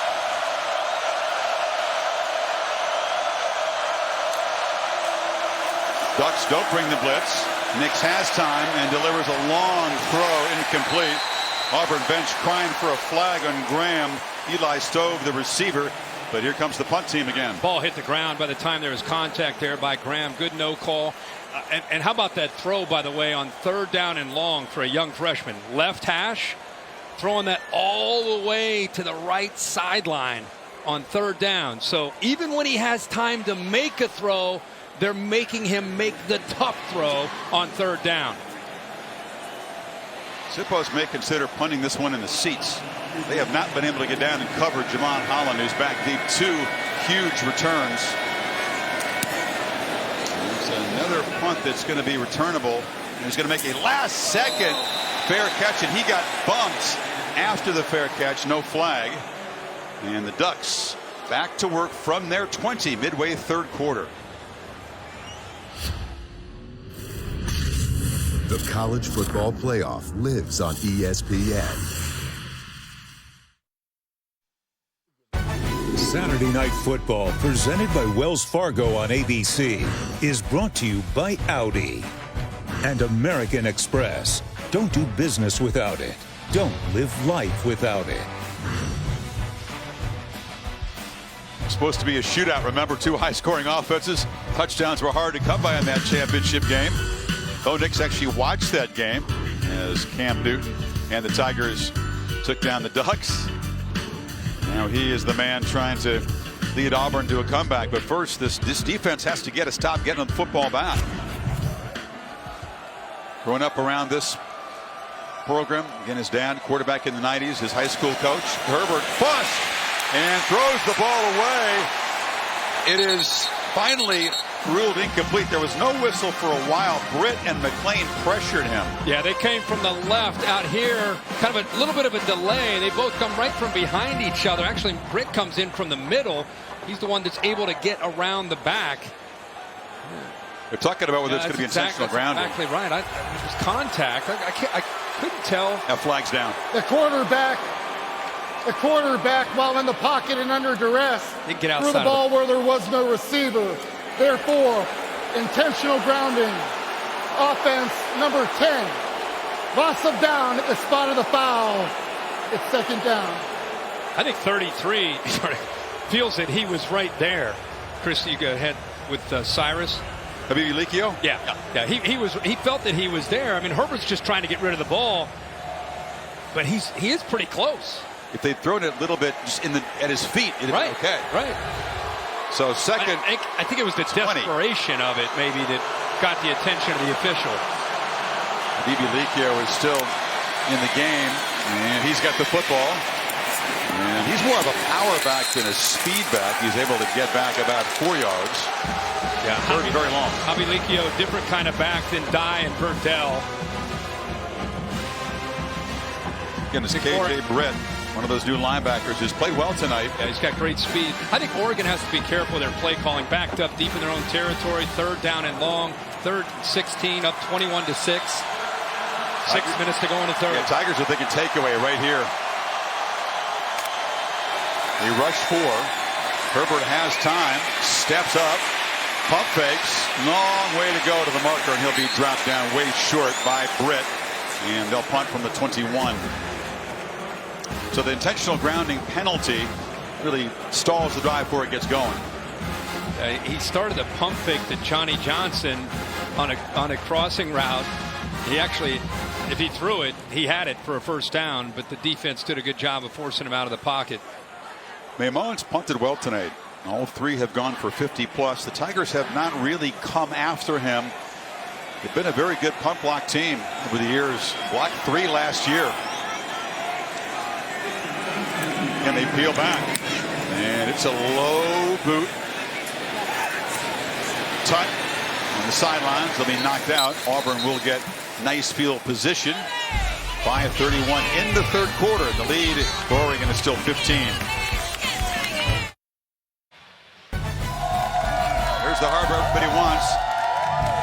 Playoff championship trophy presented by Dr. Pepper. Pac-12, by the way, it's a 15-year drought of national championships. That's the longest of any Power 5 conference. They have just the one playoff win. And that was, of course, by the Ducks, the first they ever played against Florida State. Folks who won the trophy a year ago in 2 of the last 3 years, the Clemson Tigers against Texas A&M. And then in prime time on ABC, LSU and Texas in Austin. Maybe Professor Matthew McConaughey will pay a visit to you guys down there. He's teaching a class. I saw. All right, a little more urgency with every possession for Auburn. Once again, the Ducks are just crowding the line. I mean, it is just going to be difficult to do anything unless they can stretch the field, Kirk. Yeah, and you know, one thing Gus Malzahn is doing a very good job of is he's got a true freshman quarterback, and he's doing a good job of teaching, just getting him on the sideline. Every series is a teachable moment within this offense and the defense that he's seeing, and I think Gus showing very good patience. Second down carry for Whitlow, who is very patient himself and makes again something out of nothing. It's a first down in Oregon territory. Boy, what an effort here. He was actually down, and he just did not stop. Watch this. I mean, he runs this off to the right. It looks like he's down right there. Instead, kind of pushes off, looks back to the left, finds a little bit of a crease, and all of that is able to get the first down. Booby's the guy that scored the game-winning touchdown the last 7 minutes of last year's opener against Washington. Now around the edge, it's Stowe has a blocker in the clear.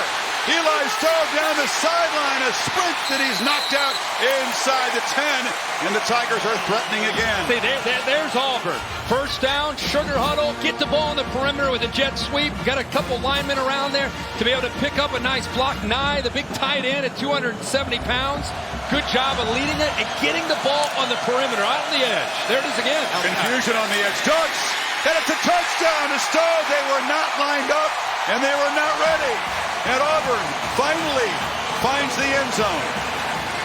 Chris, you're dead on. There are guys running on the field. There's guys running off the field.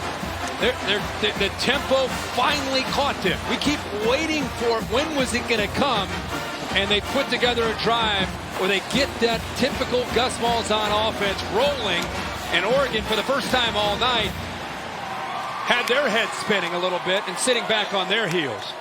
And Nix with the first touchdown pass of his career. 58-yard drive in 4 plays. Desperately needed, and they did it quickly to cut into the lead. It's now 8. Look at the chaos here. You've got Auburn lining up. They're ready to go. Look at Dye running off. Well, they don't see the receiver. He's up here by himself, and then late, you see a late adjustment by Thomas Graham, who finally looked out there and saw him. And how about the awareness by Bo Nix? He just aborted the play, threw it out there. Great heads-up play by the freshman quarterback to quickly get the ball snapped and throw it to give Stowe a chance to make a play on the football. Graham is usually a very sure tackler, but again, the confusion. And finally Gus says, boom, that's Auburn football. That's Auburn. That's Gus Malzahn and Auburn right there. And they score so quickly, they feel they're never really out of a game. 4 plays, 58 yards, 1 minute and 11 seconds off the clock, and got it to 21-13. That was Eli Stowe's drive, the 36-yard run, then his first career touchdown reception. He made some impact plays in 2017 and again ripped up his knee and ACL last spring. So that is sweet for him to finally work his way back. Those long days in rehab, you can have some very dark times as a speed guy. Yep. Trying to recover from ACL, but he's back and contributing. And we were waiting to see who was going to step up to take some of the pressure off of Bo Nix. And on that series, Chris, it was Eli Stowe. Auburn faithful finally reason to stand up and make noise. Now for Oregon, suddenly it's a 1-score game, but things don't seem so secure. Aerial coverage provided by Goodyear from end zone to end zone. Goodyear, more driven. Now the last few series, Auburn has played very, very good defense. And usually when you see a team that's trailing and their offense finally finds a spark, that has a way of pumping up your defense that much more, because they want to get the ball back now to Bo Nix in that offense. See if they play with even another extra gear here. C.J. Verdell, who was having the trainers look at his shoulder earlier, is back in the football game. That's good news for Ducks fans. They fake it to him on a slant. It's Johnson who's been a reliable target, and he'll pick up about 5 on first down. Yeah, that's kind of been the plan of attack for Oregon. They see the soft coverage, and they come off a little play fake and get it out as quickly as they can to their receivers. Now that the cushion taken away at the bottom, at the top, and there's still a little bit of a cushion there in the slot at the top. Ducks using some tempo. Another throw across the middle. That's an accurate throw, and Josh Delgado makes the catch, and a flag comes in late. Well, they threw it right at Davis where the catch was made. Signaling pass interference. But is it against the offense?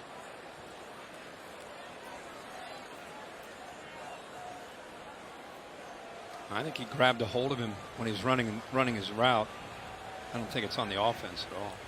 Still trying to figure things out over here. The play moved the ball to the 39 for a first down. Matter if you take the penalty. Pass interference, defense number 13. The penalty is declined. Result of the play, first down. Yeah, Yeah, he got there. Davis, watch him grab on with his left arm, trying to make the play with his right arm. With the left arm or left hand is grabbing on to the receiver. Delgano's first career catch, freshman out of Carson. See that real good look of it there. Herbert, some high percentage throws, but he's made his last 7. Fake to Verdell, flip it out. Another easy pitch and catch to Breland. The short gain on first down. Coming up to make the play was Ensign. It's almost as if Kevin Steele and the defensive coordinator is saying, listen, on early downs, we'll give that up.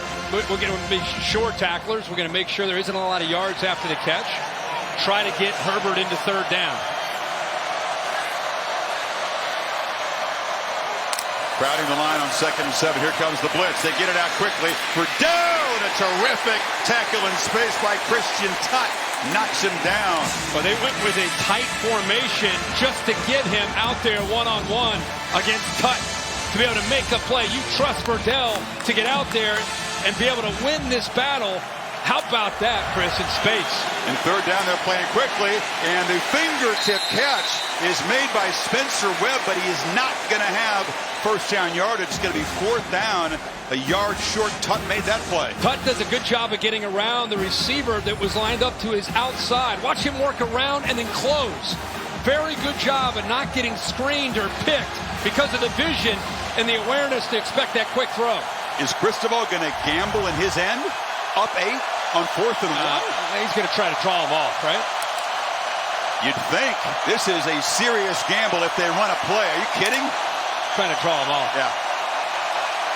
That's what you'd expect. I mean, your defense, for the most part, has been playing pretty well. And you also have all seniors on the Auburn defensive line. I don't think they're going to go for the old 4th and 1 in your own territory with an 8-point lead. We're going to go for it. Yeah, no, they weren't buying that. And so they just Oregon just kind of conceded. Okay, we'll spend the timeout and we'll punt it away. So lots of twists and turns, lots of momentum changes, lots of missed opportunities for both offenses, and defenses stepping up when they need to. And this is setting up as a really nice last 15, 16 minutes. It's everything you hope for. You get to week 1 and you're doing all your homework. You're thinking, man, this looks like we may have a very competitive game. Got a great matchup with Herbert against this Auburn defense. Can't wait to see Bo Nix have a chance to go up against Oregon's defense with a new defense coordinator. It's played out pretty well. I think we're going to have a 1-possession game going into the 4th quarter, all you could hope for. Oregon's punters had a terrific night.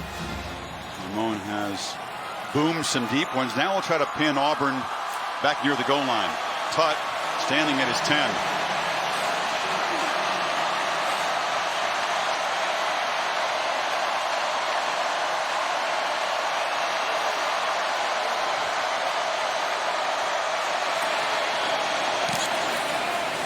Very high, but is it too far?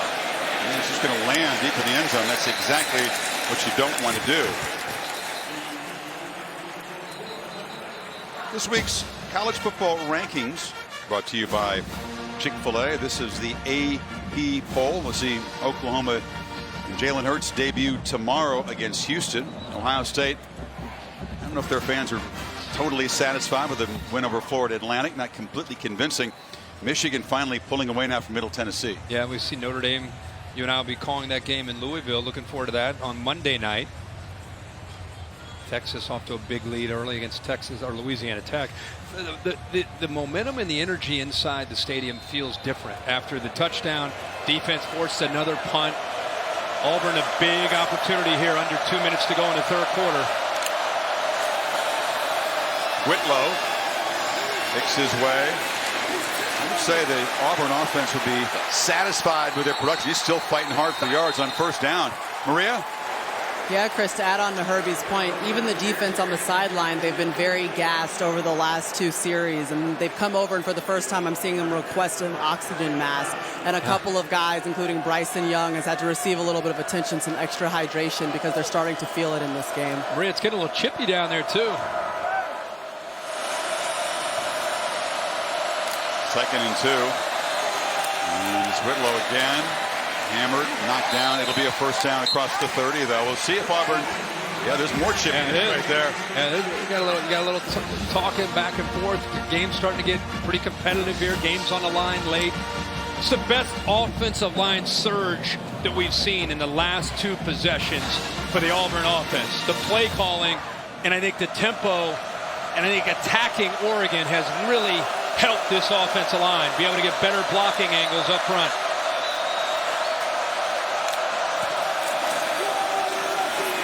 Whitlow works his way through heavy traffic, and they're just staying way ahead of the count. That's another 7-yard gain on first down. Yeah, Winogo, Harrell, Kim, Horton, and Driscoll, those 5 senior starters up front for Auburn. Yeah, and blocking angles in this offense so important. And if guys are going to slant an angle one way, the back has to be patient and allow the offensive line to figure that out and then navigate his way through. And that's right now what we're seeing from Whitlow. That was nice. This time they clawed the middle. They were able to penetrate just to kind of mess up the timing of the play there.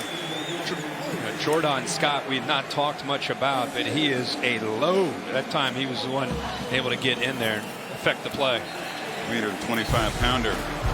End of 3. The lead is 8. Back after this message and a word from your local ABC station.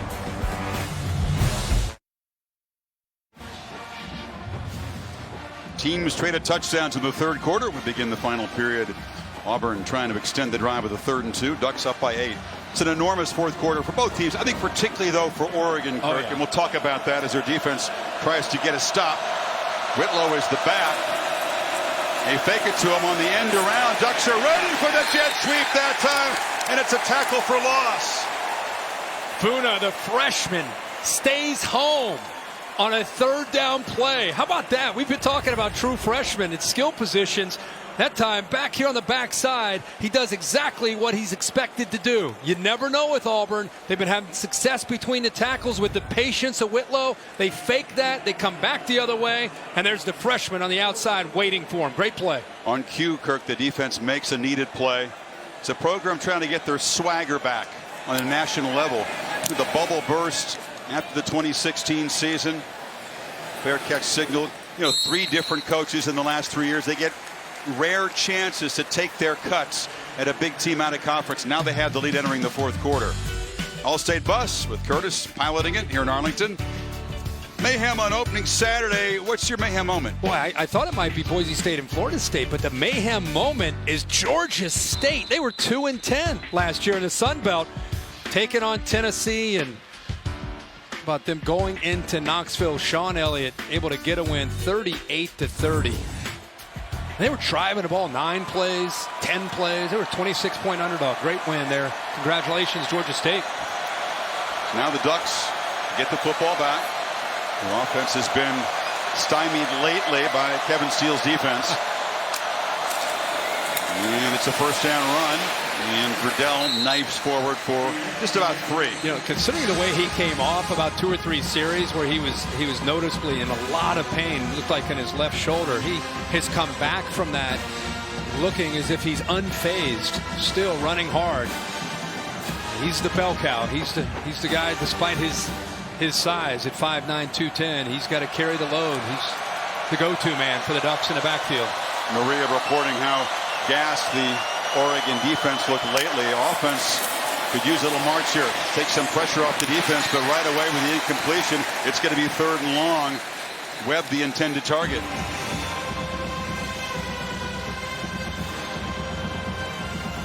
With Schooler and the freshman Micah Pittman out, Cam McCormick out, they've had to rely on players like Johnny Johnson and Jalen Redd and Jacob Breland, the tight end, Juwan Johnson out. Who's going to step up here on this 3rd down for Herbert? Will they come after Herbert? It's a 3rd down run and hard hit short of the first down. Downhill came K.J. Britt. And that Auburn defense is fired up. Yeah, they're definitely playing with some confidence right now. A little bit surprised by the play call on 3rd down and long. They decide to just run the ball, go conservative, and K.J. Britt, Chris, as you said, coming in there. And what a great inside linebacker, kind of your typical Mike linebacker playing in between the tackles. Pretty physical. 3 plays, Kurt, takes just 45 seconds off the clock. And that Ducks defense, which talked about fatigue maybe setting in, right back on the field trying to protect this lead. And Mullen had a tremendous night punting. That is another long driving kick. Not that high, but the coverage is excellent. Can they tackle him, though? Finally, at the 31-yard line. So 12:44 to play. Auburn chipping away. Back to work down 8. Pacific Life game summary. This quarterback comparison. You got a veteran and a rookie. Herbert, rated one of the top quarterbacks in the country, passed in the draft to come back. He's been efficient throwing, does have a fumble. You do have a born Duck and a born Tiger. Justin from right there in Eugene, Bo Nix with the TP that symbolizes a big Auburn victory through the years. Gets the football back, down 8. And feed Whitlow again on first down, who tries to spin, and this time he's going to be swarmed and eventually tackled by a whole bunch of white jerseys for a loss. Lamar Winston got there quick. He sure did. He did a good job of holding on at the edge of this defense. It allowed the rest of the defense to rally. He's up here. Watch him keep his outside arm free. Right there. You see that? Now it allows the rest of this defense to get there. And he had a great effort to get back up. Also saw the corner, Thomas Graham, helping out. Nix 3 for his last 12 for just 7 yards. Does have the touchdown pass. Hasn't yet completed a pass on third down tonight. And they make it third and reasonable. From the pocket. Lost it. Nice pitch and catch. It's Canella out near midfield. Well, they lost him again. We saw a wheel route earlier. This time he's right here. He's going to work his way down. And watch how Dye kind of half-heartedly looks like he might. Now he recognizes it late, turns the run to get him, and he's too late. Whitlow bangs for a short gain. Canella, a guy who's a converted tight end, rarely targeted, but they're looking for options tonight, guys who can get a matchup. Yeah, let's remember, Gus Malzahn has not called the plays for the last 3 or 4 years. He's back to calling plays, saving a few wrinkles for this last quarter, and showing some things he really hasn't shown much of. Did a good job that time of hiding Canella, the big 6'5" senior, until he went out on the wheel route. It's Winogo, the excellent left tackle, the senior from Nigeria, I believe, is the player on the Oregon sideline. And Stove, the receiver, I saw him scored the limping touchdown. too. He limped off as well. Wear and tear bound to be a factor in the fourth quarter of an opening game, especially a game played at this intensity, this speed. Winogo, a guy, it's a tremendous story. He came from Nigeria to play high school basketball and earn a scholarship in that sport. Went out and said, you know, this football stuff, I'm going to put my Air Jordans out and go try to play some football. The talent was obvious. And he came over, he lived with a high school basketball coach and his wife, and grew into a pretty darn good left tackle. Good to see the trainer on the right nodding his head to the coaches. He's going to be all right. He's going to be all right. Hopefully he'll just be out for a play or two and get back out there. They desperately need his leadership and talent this late in the game, down 8. So here's Bo Nix. Rough stats in some respects. He's made some mistakes, but he is a winner, and he's got a chance to march the Tigers to perhaps a tie ball game if they can reach the end zone and get a 2-point conversion. Whitlow breaks free. High stepping his way into the red zone. Watch Driscoll right here, the right tackle. Seal, tight end does a kick out, and they open a nice hole this time for Whitlock. Patience, vision, bounces it to the right, and picks up big yards. They fake it to him on first down with tempo, and the catch is made by Matthew Hill, bounced off one tackle, and then dragged down after a very short gain. Oregon defense really has to dig in now. You said they were gassed, and the Auburn tempo got them in the red zone last time. And slow things are down a little bit right here in 2nd and 9.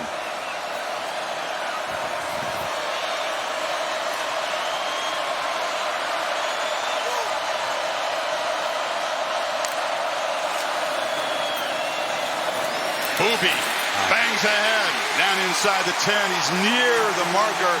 Will be spotted just short for a 3rd down. Boy, he is running with such confidence. Caleb Kim, the center, nice job of getting a push there. And these linemen now are starting to consistently get up to the second level to the linebackers who early in this game were fighting downhill. And right now, they're not quite as sure or as confident. It's letting those linemen get up to that second level and pick up some big blocks. Platoon subs for Oregon. They run in about 4 fresh bodies. Whitlow the back on 3rd and short. Actually, he's the Wildcat quarterback trying to get the edge. And he'll be knocked down short of the goal line by Graham, but it's 1st and goal. But I tell you, the more I'm watching him tonight, the more I'm really starting to fall in love with his running style. Oh, man, hate to see him go down. He has had such a great second half. He was trying to extend himself away from Graham, trying to get to the pylon, and it was Graham 4 locked up on his feet as he tried to get to that end zone. The progressive pylon cam giving you a look. So Whitlow being looked at. The football will be spotted down at the 1. Saturday Night Football on ABC is presented by Wells Fargo. This is a commitment to better banking. This is Wells Fargo. And in part by Pacific Life, 150 years strong. Protection and retirement solutions for your future. Whitlow kind of slowly trudged to the sidelines, his arm around one of the athletic trainers. That last run took him over 100 yards for the 4th time in his career. He tried to come out the previous plays. He just tuckered out, I think. Yeah, he needs to get some oxygen and catch his breath. Joey Gatewood, the redshirt freshman, had minimal mop-up duty last year. Is a big, strong dude, 233, 6'5", in at quarterback now. Great runner.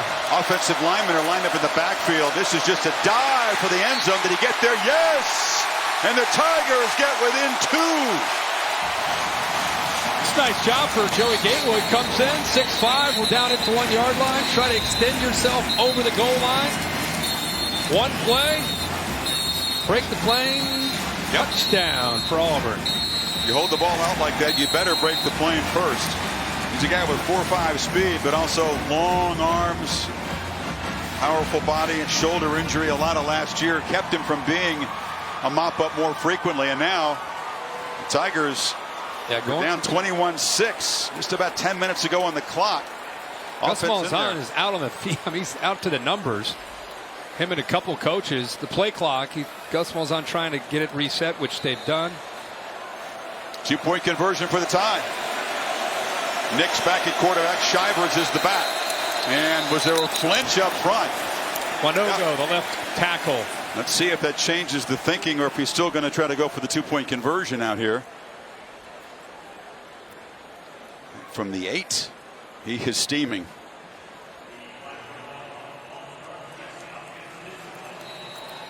It's a 69-yard drive in 8 plays, less than 3 minutes. And instead of a potential game-tying 2-point conversion, they're going to send out the kicker. He's frustrated with those linemen.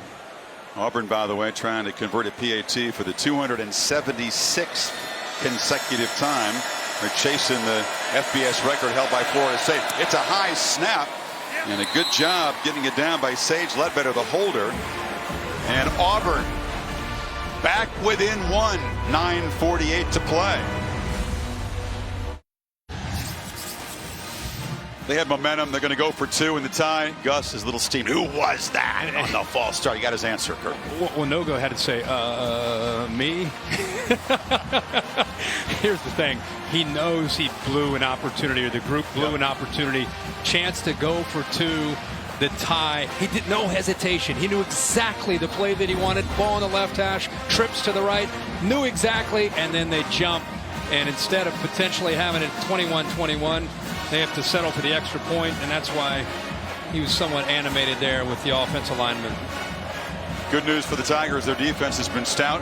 Oregon held to 4 first downs in the second half, and now Justin Herbert, minus all those talented receivers, is going to have to find a way, Kirk, to make some plays, occupy some clock, add points if he can, but rest that defense. Well, next Saturday, college game day built by the Home Depot, heading to Austin, Texas.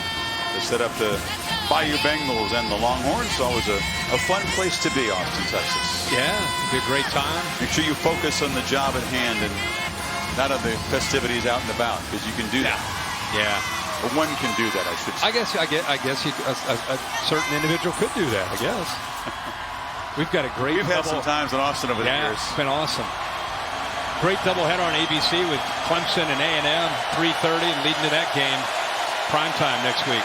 Verdell is the back. This is a fairly urgent situation. Herbert had 3 receivers bunched to the right, and he flips it short to Jalen Redd. There's not much after the catch these days.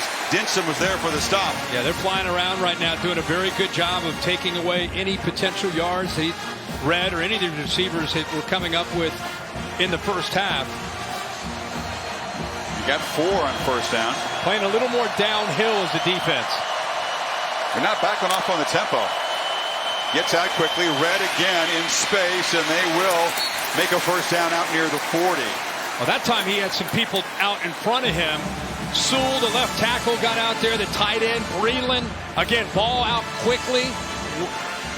Soft coverage allowed him to be able to have some space. And then with those 2 linemen out in front, nice job. That's one way to get yards after the catch. Have a couple of the big guys out front.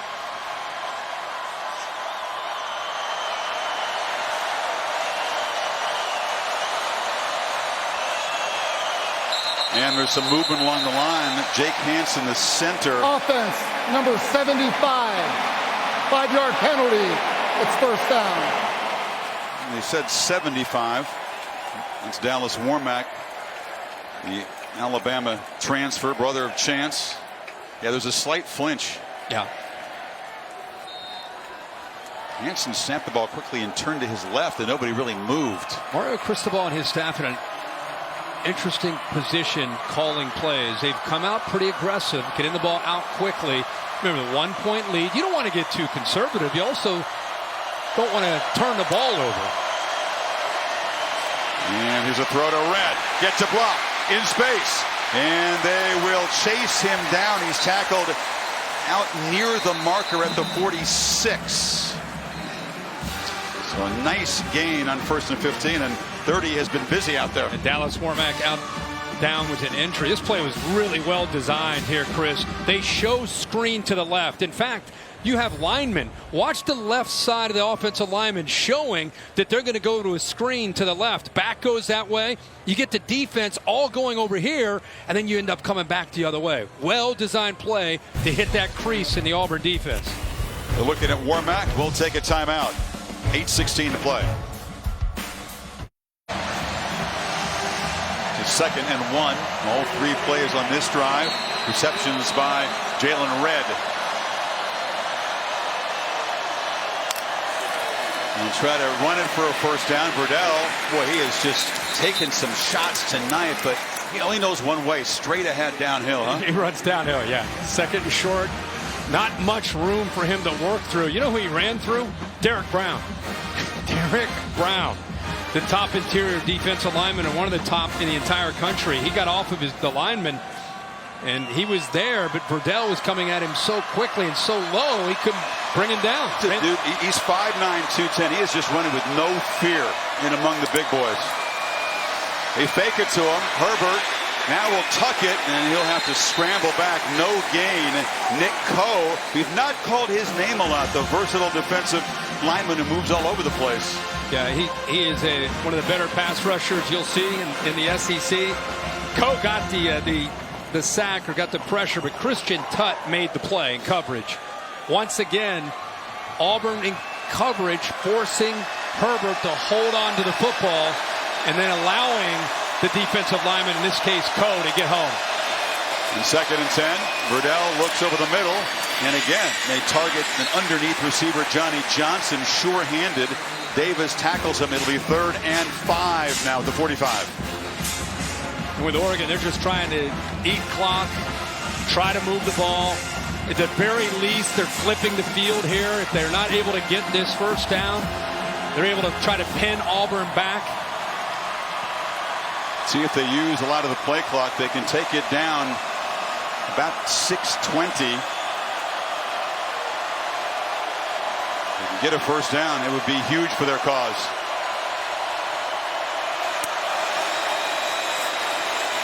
Short throw. Catch made. Breland knocked out. It will be near the marker. Jamian Sherwood made a nice play. We're going to put the ball right down at the 40 as Herbert took a shot to the knee and is still on the field. The spot is crucial here. They're marking it 4th down, Kirk, but the quarterback, bigger concern at the moment. Here's what happened. Popo, the throw. The freshman linebacker, looked like knee to knee. You know, it wasn't necessarily a late hit. I think running towards him, I think both their knees collided. Well, that would be good news at least. It's painful. You get the kneecap to kneecap, but may not have created a serious problem. Get a decision now for Cristobal. Well, you're going to take a look here at this is the line to make Cam. Where's the football? Oh, no, he did not make it. That is short. That is a great view, by the way. Camera pays the price. It gives us the nice shot. So what do you think? I mean, it's been power football. Cristobal has leaned on his offensive line, but the Auburn defense has come up big here. They need about a football length. I have to go back to Mario Cristobal, what he's tried to instill since he's been named head coach. A certain toughness. Toughness. It's all he's talked about. And trying to bring that back. What Chip Kelly really started has faded away when he was gone. They're trying to bring that back. So I would say you go, if it's 4th and a half a yard, you're up 1, go for it. Does it make a difference if Herbert has to come out of the game? Tyler Shuck is the redshirt freshman.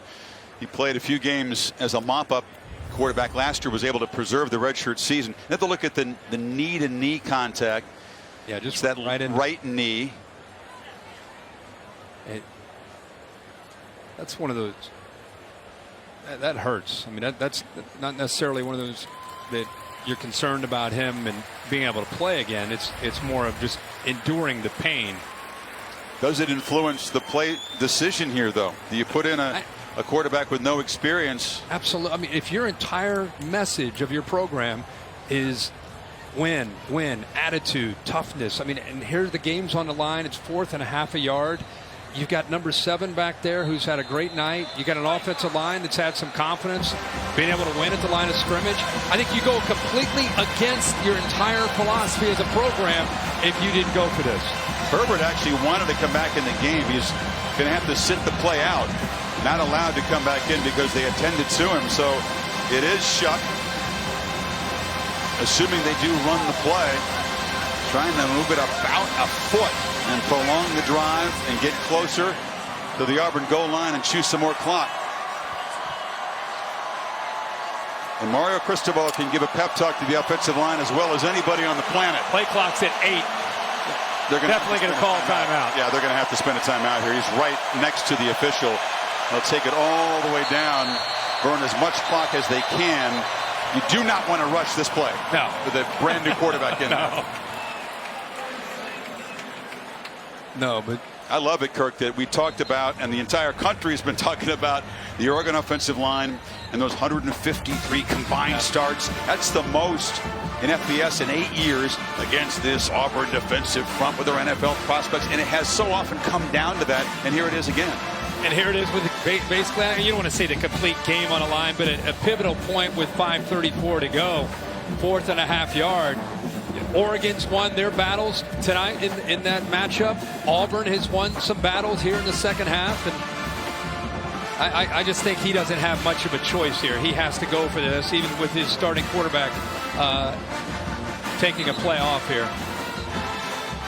Knockdown, drag out. No, Herbert is actually told his team. Yeah, the timeout. Herbert's allowed to come back into the game. No, that's true. He can come back in, so excellent use of a timeout. And now you've got the experienced quarterback in there. Up, or is he? Oh, no. Officials are saying.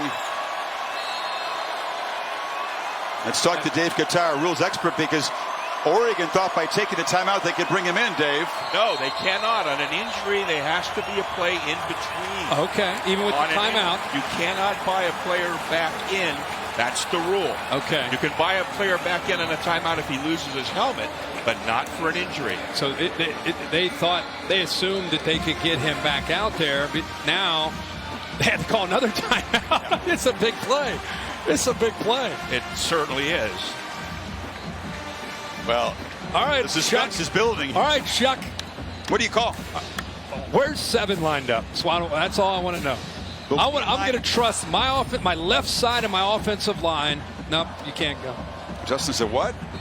You asking me what I would do? I'd go to the left side of the offensive line, challenge them, tell them you're seniors, this is what it's all about. I'd hand it off to number 7 and see if it's good against good and if it's good enough. Left side. He lines up deep behind Shuck. He's got it.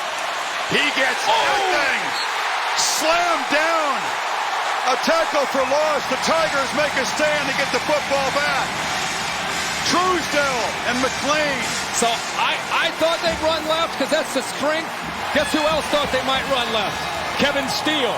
They slanted into the boundary. They slant this way towards that left side, take away any cutback angle at all.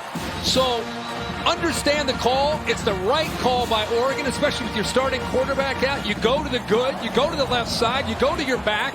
But Kevin Steele, one step ahead, slant and angles back that way and takes the back away. Good call by Kevin Steele in the defense. It was a very obvious call. Sure was. Well, tried to go strength on strength and lost that battle. Now, Tigers take over, down 1, 5.5 to play.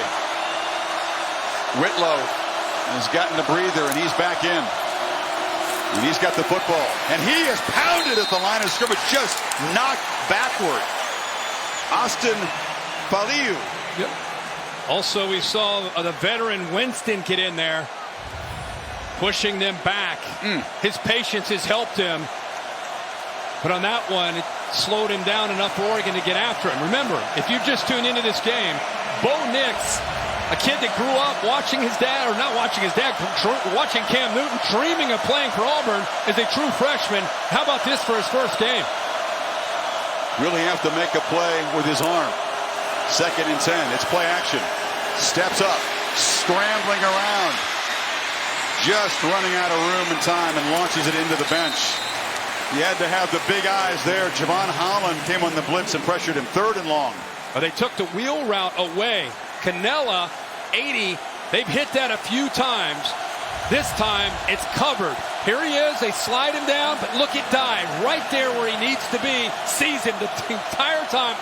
You're not getting me this time. Good coverage. He had nothing to do but try to buy some time and get away from trouble. Now, if the debutant make a play on 3rd and 10. Straight back. Picked up the pressure, fired high and over the head of Seth Williams. They heated up the pocket just enough. 4th and 10. Did a good job again, showing blitz from the left. Ends up after the snap, coming from the right. Made him unsettled, uncomfortable. Could have very easily waited and kind of given that play a little bit more of a chance, but because of the way those white jerseys are flashing in front of his face, he got uncomfortable, started to panic, and had to get out of there and throws it away. You know why it hasn't been done at Auburn since '46? Because making your debut in an opener as a true freshman quarterback at this level is really, really difficult. And we're seeing that. This kid is as talented a freshman as you could possibly have. A game like this. Yeah. Really hard. And a fair catch made at the 18. So the Oregon defense really does its job after the Tigers stepped up big. 4.5 to play, and Herbert will go back to work trying to chew on some clock. Well, stay tuned after this frantic finish. Except on the West Coast, your late local news, most of these ABC stations, and of course SportsCenter over on ESPN will have highlights of a busy opening Saturday in college football. Scott Van Pelt, Tua and the Tide debuted. A couple of SEC teams though went down. Coco Gauff, Naomi Osaka from the U.S. Open, the 15-year-old phenom, knocked out tonight by the defending champion. Something to keep in mind: the timeouts. 4:31. Auburn, all 3 of their timeouts. Well, that's the man they've gone to, Jalen Redd, but the Tigers know that too, and Daniel Thomas was there to knock him down. Stays inbounds, picks up about 4.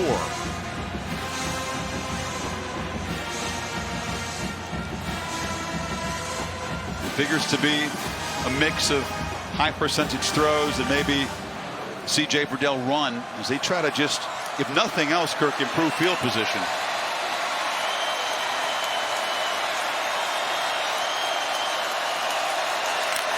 You snap it at 12 on the play clock, and they get it to Redd again.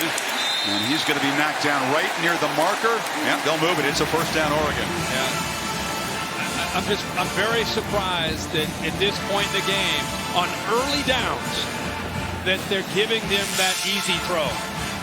I just feel that at this point they've got to try to take that away. He's not giving you a chance to get to him. The ball is out so quickly. It's an extension basically of their running game. Quick, easy throws with soft coverage. He's just finding the matchup that he wants. And if they're sitting off of him 7 or 8 yards, he's making the throw, letting him to try to do something after the catch. 9 catches for Red tonight. Verdell straight up the middle. Tests the midsection and picks up about 3 on first down, and this will take it under 3 minutes to go. This is a battle of wills, and you're right. It's this side of the ball that everyone's talked about for the entire week. People anxious to see who would win this battle with Oregon's O-line against the Auburn D-line, and this side of the ball is going to probably go down to decide the outcome of the game. Ducks not yet at 100 yards rushing, averaging about 3 yards a carry tonight. It's been tough sledding. And now Dye comes in for Verdell. Auburn holding on to those 3 timeouts until maybe they give up another first down. Herbert rolls on 2nd and 7. Pressure, escapes, but not for long. Sacked at the 24. Owen Papo, Tyrone Truesdell, and now they'll use a timeout. Now they do a better job of taking away. Here's the cushion. The route is going to go to the outside, but watch how quickly Tut works around and stays and takes away the outcut. That outcut's been there all day. This time, good job of accelerating, putting his foot in the ground, taking that option away for Herbert, and he had nowhere to go. He could throw it away or try to scramble. I'm surprised he didn't throw the ball away. 3rd time he's been sacked tonight. Just a ferocity on the Auburn defensive side after halftime. They are flying downhill. Took time away from Herbert that time, and now what do you call on 3rd and 14? You'd love to not stop the clock with an incompletion. I think you either go with one of those quick throws, high percentage throws where they catch it and get tackled inbounds, or you just run the football. You want to force Auburn to have to use this 2nd timeout. Jacob Breeland, number 27, a senior, can often be a clutch receiver in this situation. Herbert is without 4 or 5 receivers they would like to have in this ballgame. All of them out injured. Dye is the back. Huge play.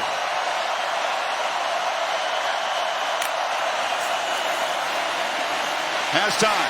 Delivers. Caught by Dye out of the backfield. Nowhere to run. Papo, the freshman, stopped him. It's 4th down. That's what you want if you're Oregon. Make Auburn use that 2nd timeout. Auburn rushed 3, dropped 8. Again, a little bit of a different look, something they've not shown a ton of tonight. So Auburn does what they need to do, getting Oregon off the field, and Oregon does what they wanted to do, try to make the Tigers use a few of these timeouts. In Oregon, the opportunity to make a huge statement victory for their program, for the Pac-12 conference, just trying to hang on here. It's been Auburn pressing hard, and now the true freshman quarterback is going to get the football back and a chance to engineer a heroic drive in his debut. Mamone has been booming punts tonight all night. It's another long punt, not terribly high and not his best. We were there in Eugene when the place was coming unhinged a year ago and the Ducks had a chance for a win. They led Stanford by 17. The place was going crazy. It looked like one of those nights. We've been there many times when you go to Eugene and take on Oregon. They were dominating the game. Stanford's ranked in the top 10. I think they're up at number 7, and then this happened. Yeah, the high snap. It's the scoop and score. A shock play that completely turned momentum. The Ducks never fully recovered from that. Bryce Love got loose for a touchdown, but all they had to do was take a knee a couple of times, and Verdell had the ball punched out with a minute to go. The Cardinal eventually won it in overtime. Sorry, Ducks fans, for that nightmare flashback. Can the defense make a stop this time? From the 40. Nix. Near side. Seth Williams can't spin free. Remember that Anders Carlson has tremendous range as a field goal kicker. He tried 9 of them last year beyond 50. Only made 2, but he's capable. If he 53, get him to 53, he's got a chance. Nix takes off. He's out near midfield. They don't need that many yards. You get a couple first downs, they're in the range to at least try their luck with Carlson. Nice. Sophomore. Whitlow refreshed and still very effective here in the second half with the patience between the tackles. Third down. Nix has a lot of time. Lost the ball far side. It's incomplete. They wanted a flag on Graham, who was covering Canella. Didn't get it, and now here's the ball game. Fourth down. The ball is underthrown, and I thought the receiver did a nice job. Canella coming back, and boy, that's pretty physical. Graham grabbing onto the jersey, trying to work his way back to the football. I'm surprised they didn't call that one. Oh yeah, they grabbed him around the waist. Yeah. Has to be pass interference. Not a reviewable play, of course. And now Malzahn back calling the plays for the first time in 2.5 years. Has to make a big play call here. Here we go. Nix under center. Rolls out. Will he try to run it? Yes, dives. First down, Auburn. It's right at midfield. And they keep up alive. They might take a look to see where his right knee went down and to see the spot of the ball. How about the kid? The kid that's wanted to be this quarterback his whole life in his first start. Game on the line, receivers covered. He's got to take off and run. He has 2 receivers out to the right. No, 3. Nobody's open. Dives for that first down marker and looks like he gets it by about a half of a football.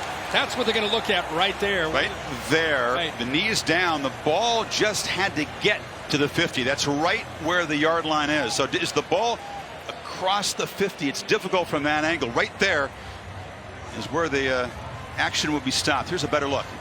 Knee down now. He's got it. And it looks like his spot was right on there. Yep. You got to do that in real time at full speed. That's actually a heck of a spot. Sure is. So now, if the call stands, first down at the 50, they only have to go about 15 yards to have a chance to feel comfortable. Kirk, perhaps 20, 25 yards. Look at that. Nose of the ball. Look at Bo Nix. Look at Bo Nix taking control. This is what everybody wants to know. What did Bo Nix do to win the job? It's these little things like this. There's his father who played, of course, great quarterback here for the Auburn Tigers, coached in college, now a great high school coach. He's a coach's son. He knows the little things that gave him the edge as a freshman to win this job. He's calling these guys around like he's been here his whole life, making sure these senior linemen, everybody's on the same page. Does this feel eerily similar to the only other time these two teams have met? Except at the beginning of the season, at the end of the season. Except the field goal was about 20 yards. At that point, it was a 19-all game. Auburn was trying to drive for a game-winning field goal. Boobie does not want to run backwards, but Oregon traps him for a loss. Bryson Young, the stud backer, makes a play, and the clock is winding down. They have 1 timeout to spare. I'm very surprised by that play call. Terrible effort over here on the right by Seth. The wide receiver, Seth Williams, 18. He just kind of let his guy come in and make the play that time. Bryson Young. They spotted it back at the 50, so 2nd and 10. Nix in traffic, delivers a strike. Stretching near the marker is Spencer Nye. They're going to call timeout. 31 seconds. Not yet in comfortable field goal range. They could give it a whirl from 58. But Spencer Nye from Houston, back in his home state, the ex-walk-on fullback, makes his first touch of the night count. For a wrap-up show with Cassidy Herbert after the game. This is just, I know it's not identical, but it is kind of spookily like Cam Newton, the veteran quarterback. Heisman season, trying to get the Tigers down in position to kick a game-winning field goal. You look at Carlson there, 6'5", 213. And Mike Black, who's your spotter and helps us out up here, does so much great work for us. A former kicker himself, really studies these kickers. And not only does he have a career long at 53, Mike watching him in warm-up said he has the leg from 60 and in. So he's got the bloodlines too. Remember Daniel Carlson now with the Raiders? He holds the SEC all-time career scoring record. Top 5 in FBS history. So Anders carrying on the family tradition. Let's see if he gets a chance here. Remember, 3rd down, no timeouts. Clock stops. If it's an incompletion, a first down, or you get out of bounds. No sacks. No sacks for Patrick Nix. You're right. Any play where he's tackled in the field to play short of a first down creates serious urgency for Auburn. Whitlow tries to bounce it. It is a first down. It'll stop the clock momentarily at the 38. He fired the ball, kill the clock. Clock stopped to the first down. Get the lineman up, fire it right into the ground to kill the clock. Indoor conditions, it's a nice carpet to kick off of, but you couldn't feel comfortable. Please reset the clock to 26 seconds. They get 2 seconds back, and every second could count. They're just going to kill this clock. Reset, huddle up, get the right play call.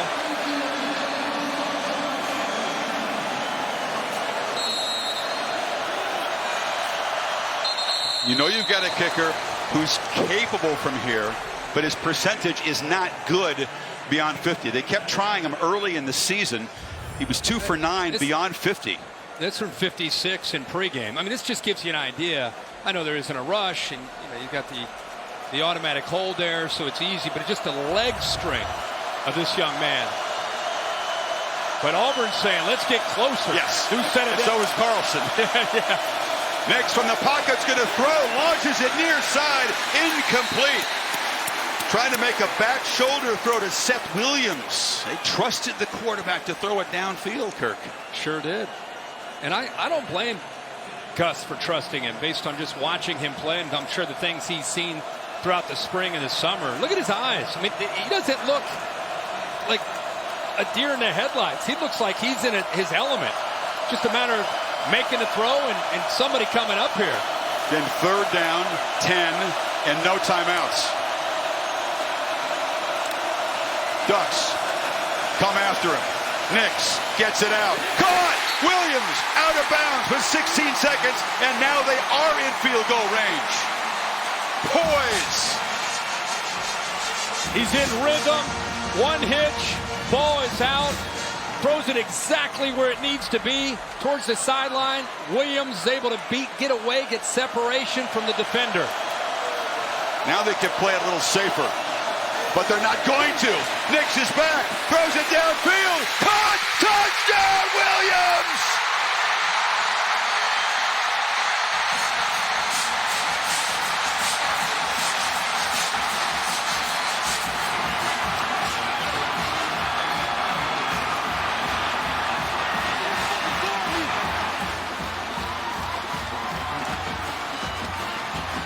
And the legend of this legacy quarterback at Auburn is born in his college debut. A touchdown pass with 9 seconds to play.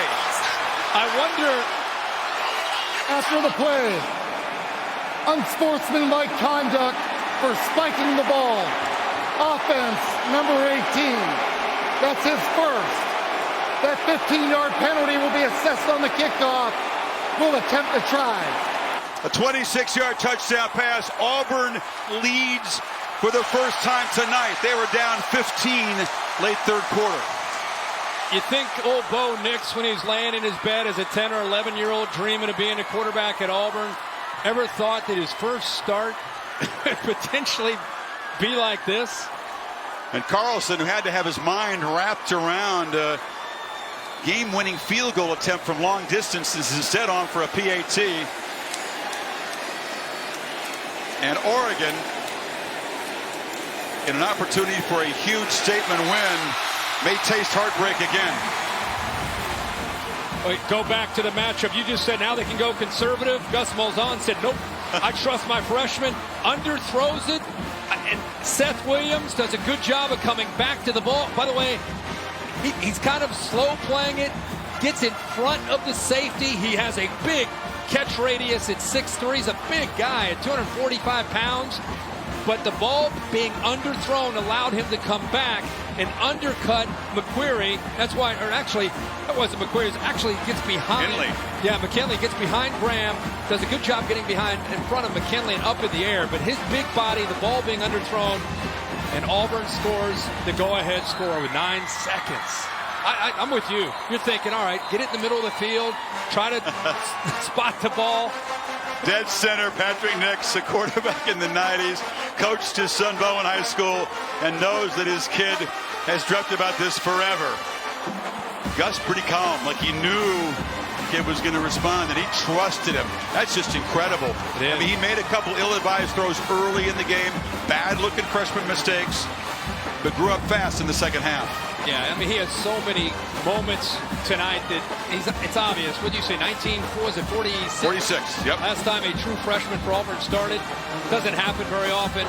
You're going to make a lot of mistakes, but he's just stayed in there, battled, and fought, and he's given Auburn a chance to win this game. Williams spiked the ball, cost him 15, so they have to kick off from the 20.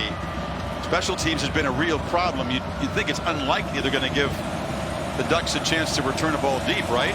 Now they kind of scooted along the ground. Oregon out of timeouts.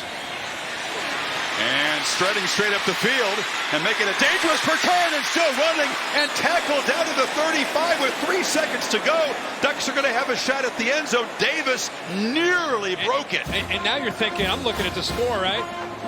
Why did they go for 2, right? Why would they go for 2 to give them potentially up by a touchdown?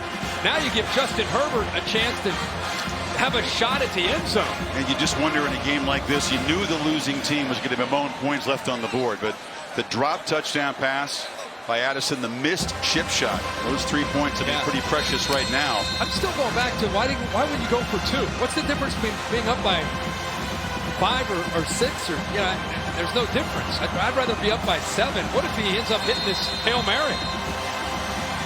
So, can the veteran senior answer the heroics of the freshman on the final play? 0-0 on the clock. Herbert looking for a receiver, launches over the end zone, and Auburn survives.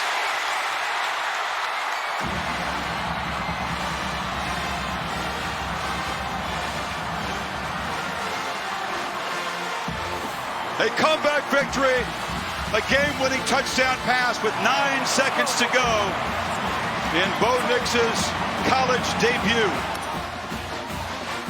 And Auburn's defense stepped up huge and gave their offense a chance to get back in this game. Wow! A chance to exhale and hear from Gus Malzahn with Maria Taylor. All right, Coach, 9 seconds left on the clock, and you call the play that allows your freshman quarterback to throw a touchdown strike. Why did you have the confidence in him? We didn't play our best. You got to give them credit. They're a really good team. Came out with a hot start. We turned the ball over. We didn't play our best, but we found a way to win. Real proud of this group. And I think you'll see that team win a whole lot of games, and I think they're one of the best teams in the country. What kind of resilience was required of this team today? We got a lot of character, we got a lot of guts, a lot of leadership. Halftime it was kind of tough, but the guys just believed we were going to win the game. And our defense came up big, and of course our offense, we struggled a little bit when it mattered. Seth Williams made the play to win the game. All right, thanks for your time. Thank you. Gus gloomier than I thought he was going to be. That's a thrilling victory. He was pointing to the things they could have done better and giving credit to Oregon, but Nix makes the big play at the end, really a total team effort after a rugged first half for Auburn. Yeah, Auburn did what they needed to do defensively to give Nix and the offense a chance to win the game. This is the kind of win that can really springboard you into some momentum as you get ready for the rest of the season. For Oregon, back to the drawing board. Oh, the Tigers have a meat grinder schedule ahead, but tonight they win it with 9 seconds to go. Fresno State USC over on ESPN. Time for the Ford wrap-up. Let's go to Cassidy Hubbard. What a game. Welcome to the Ford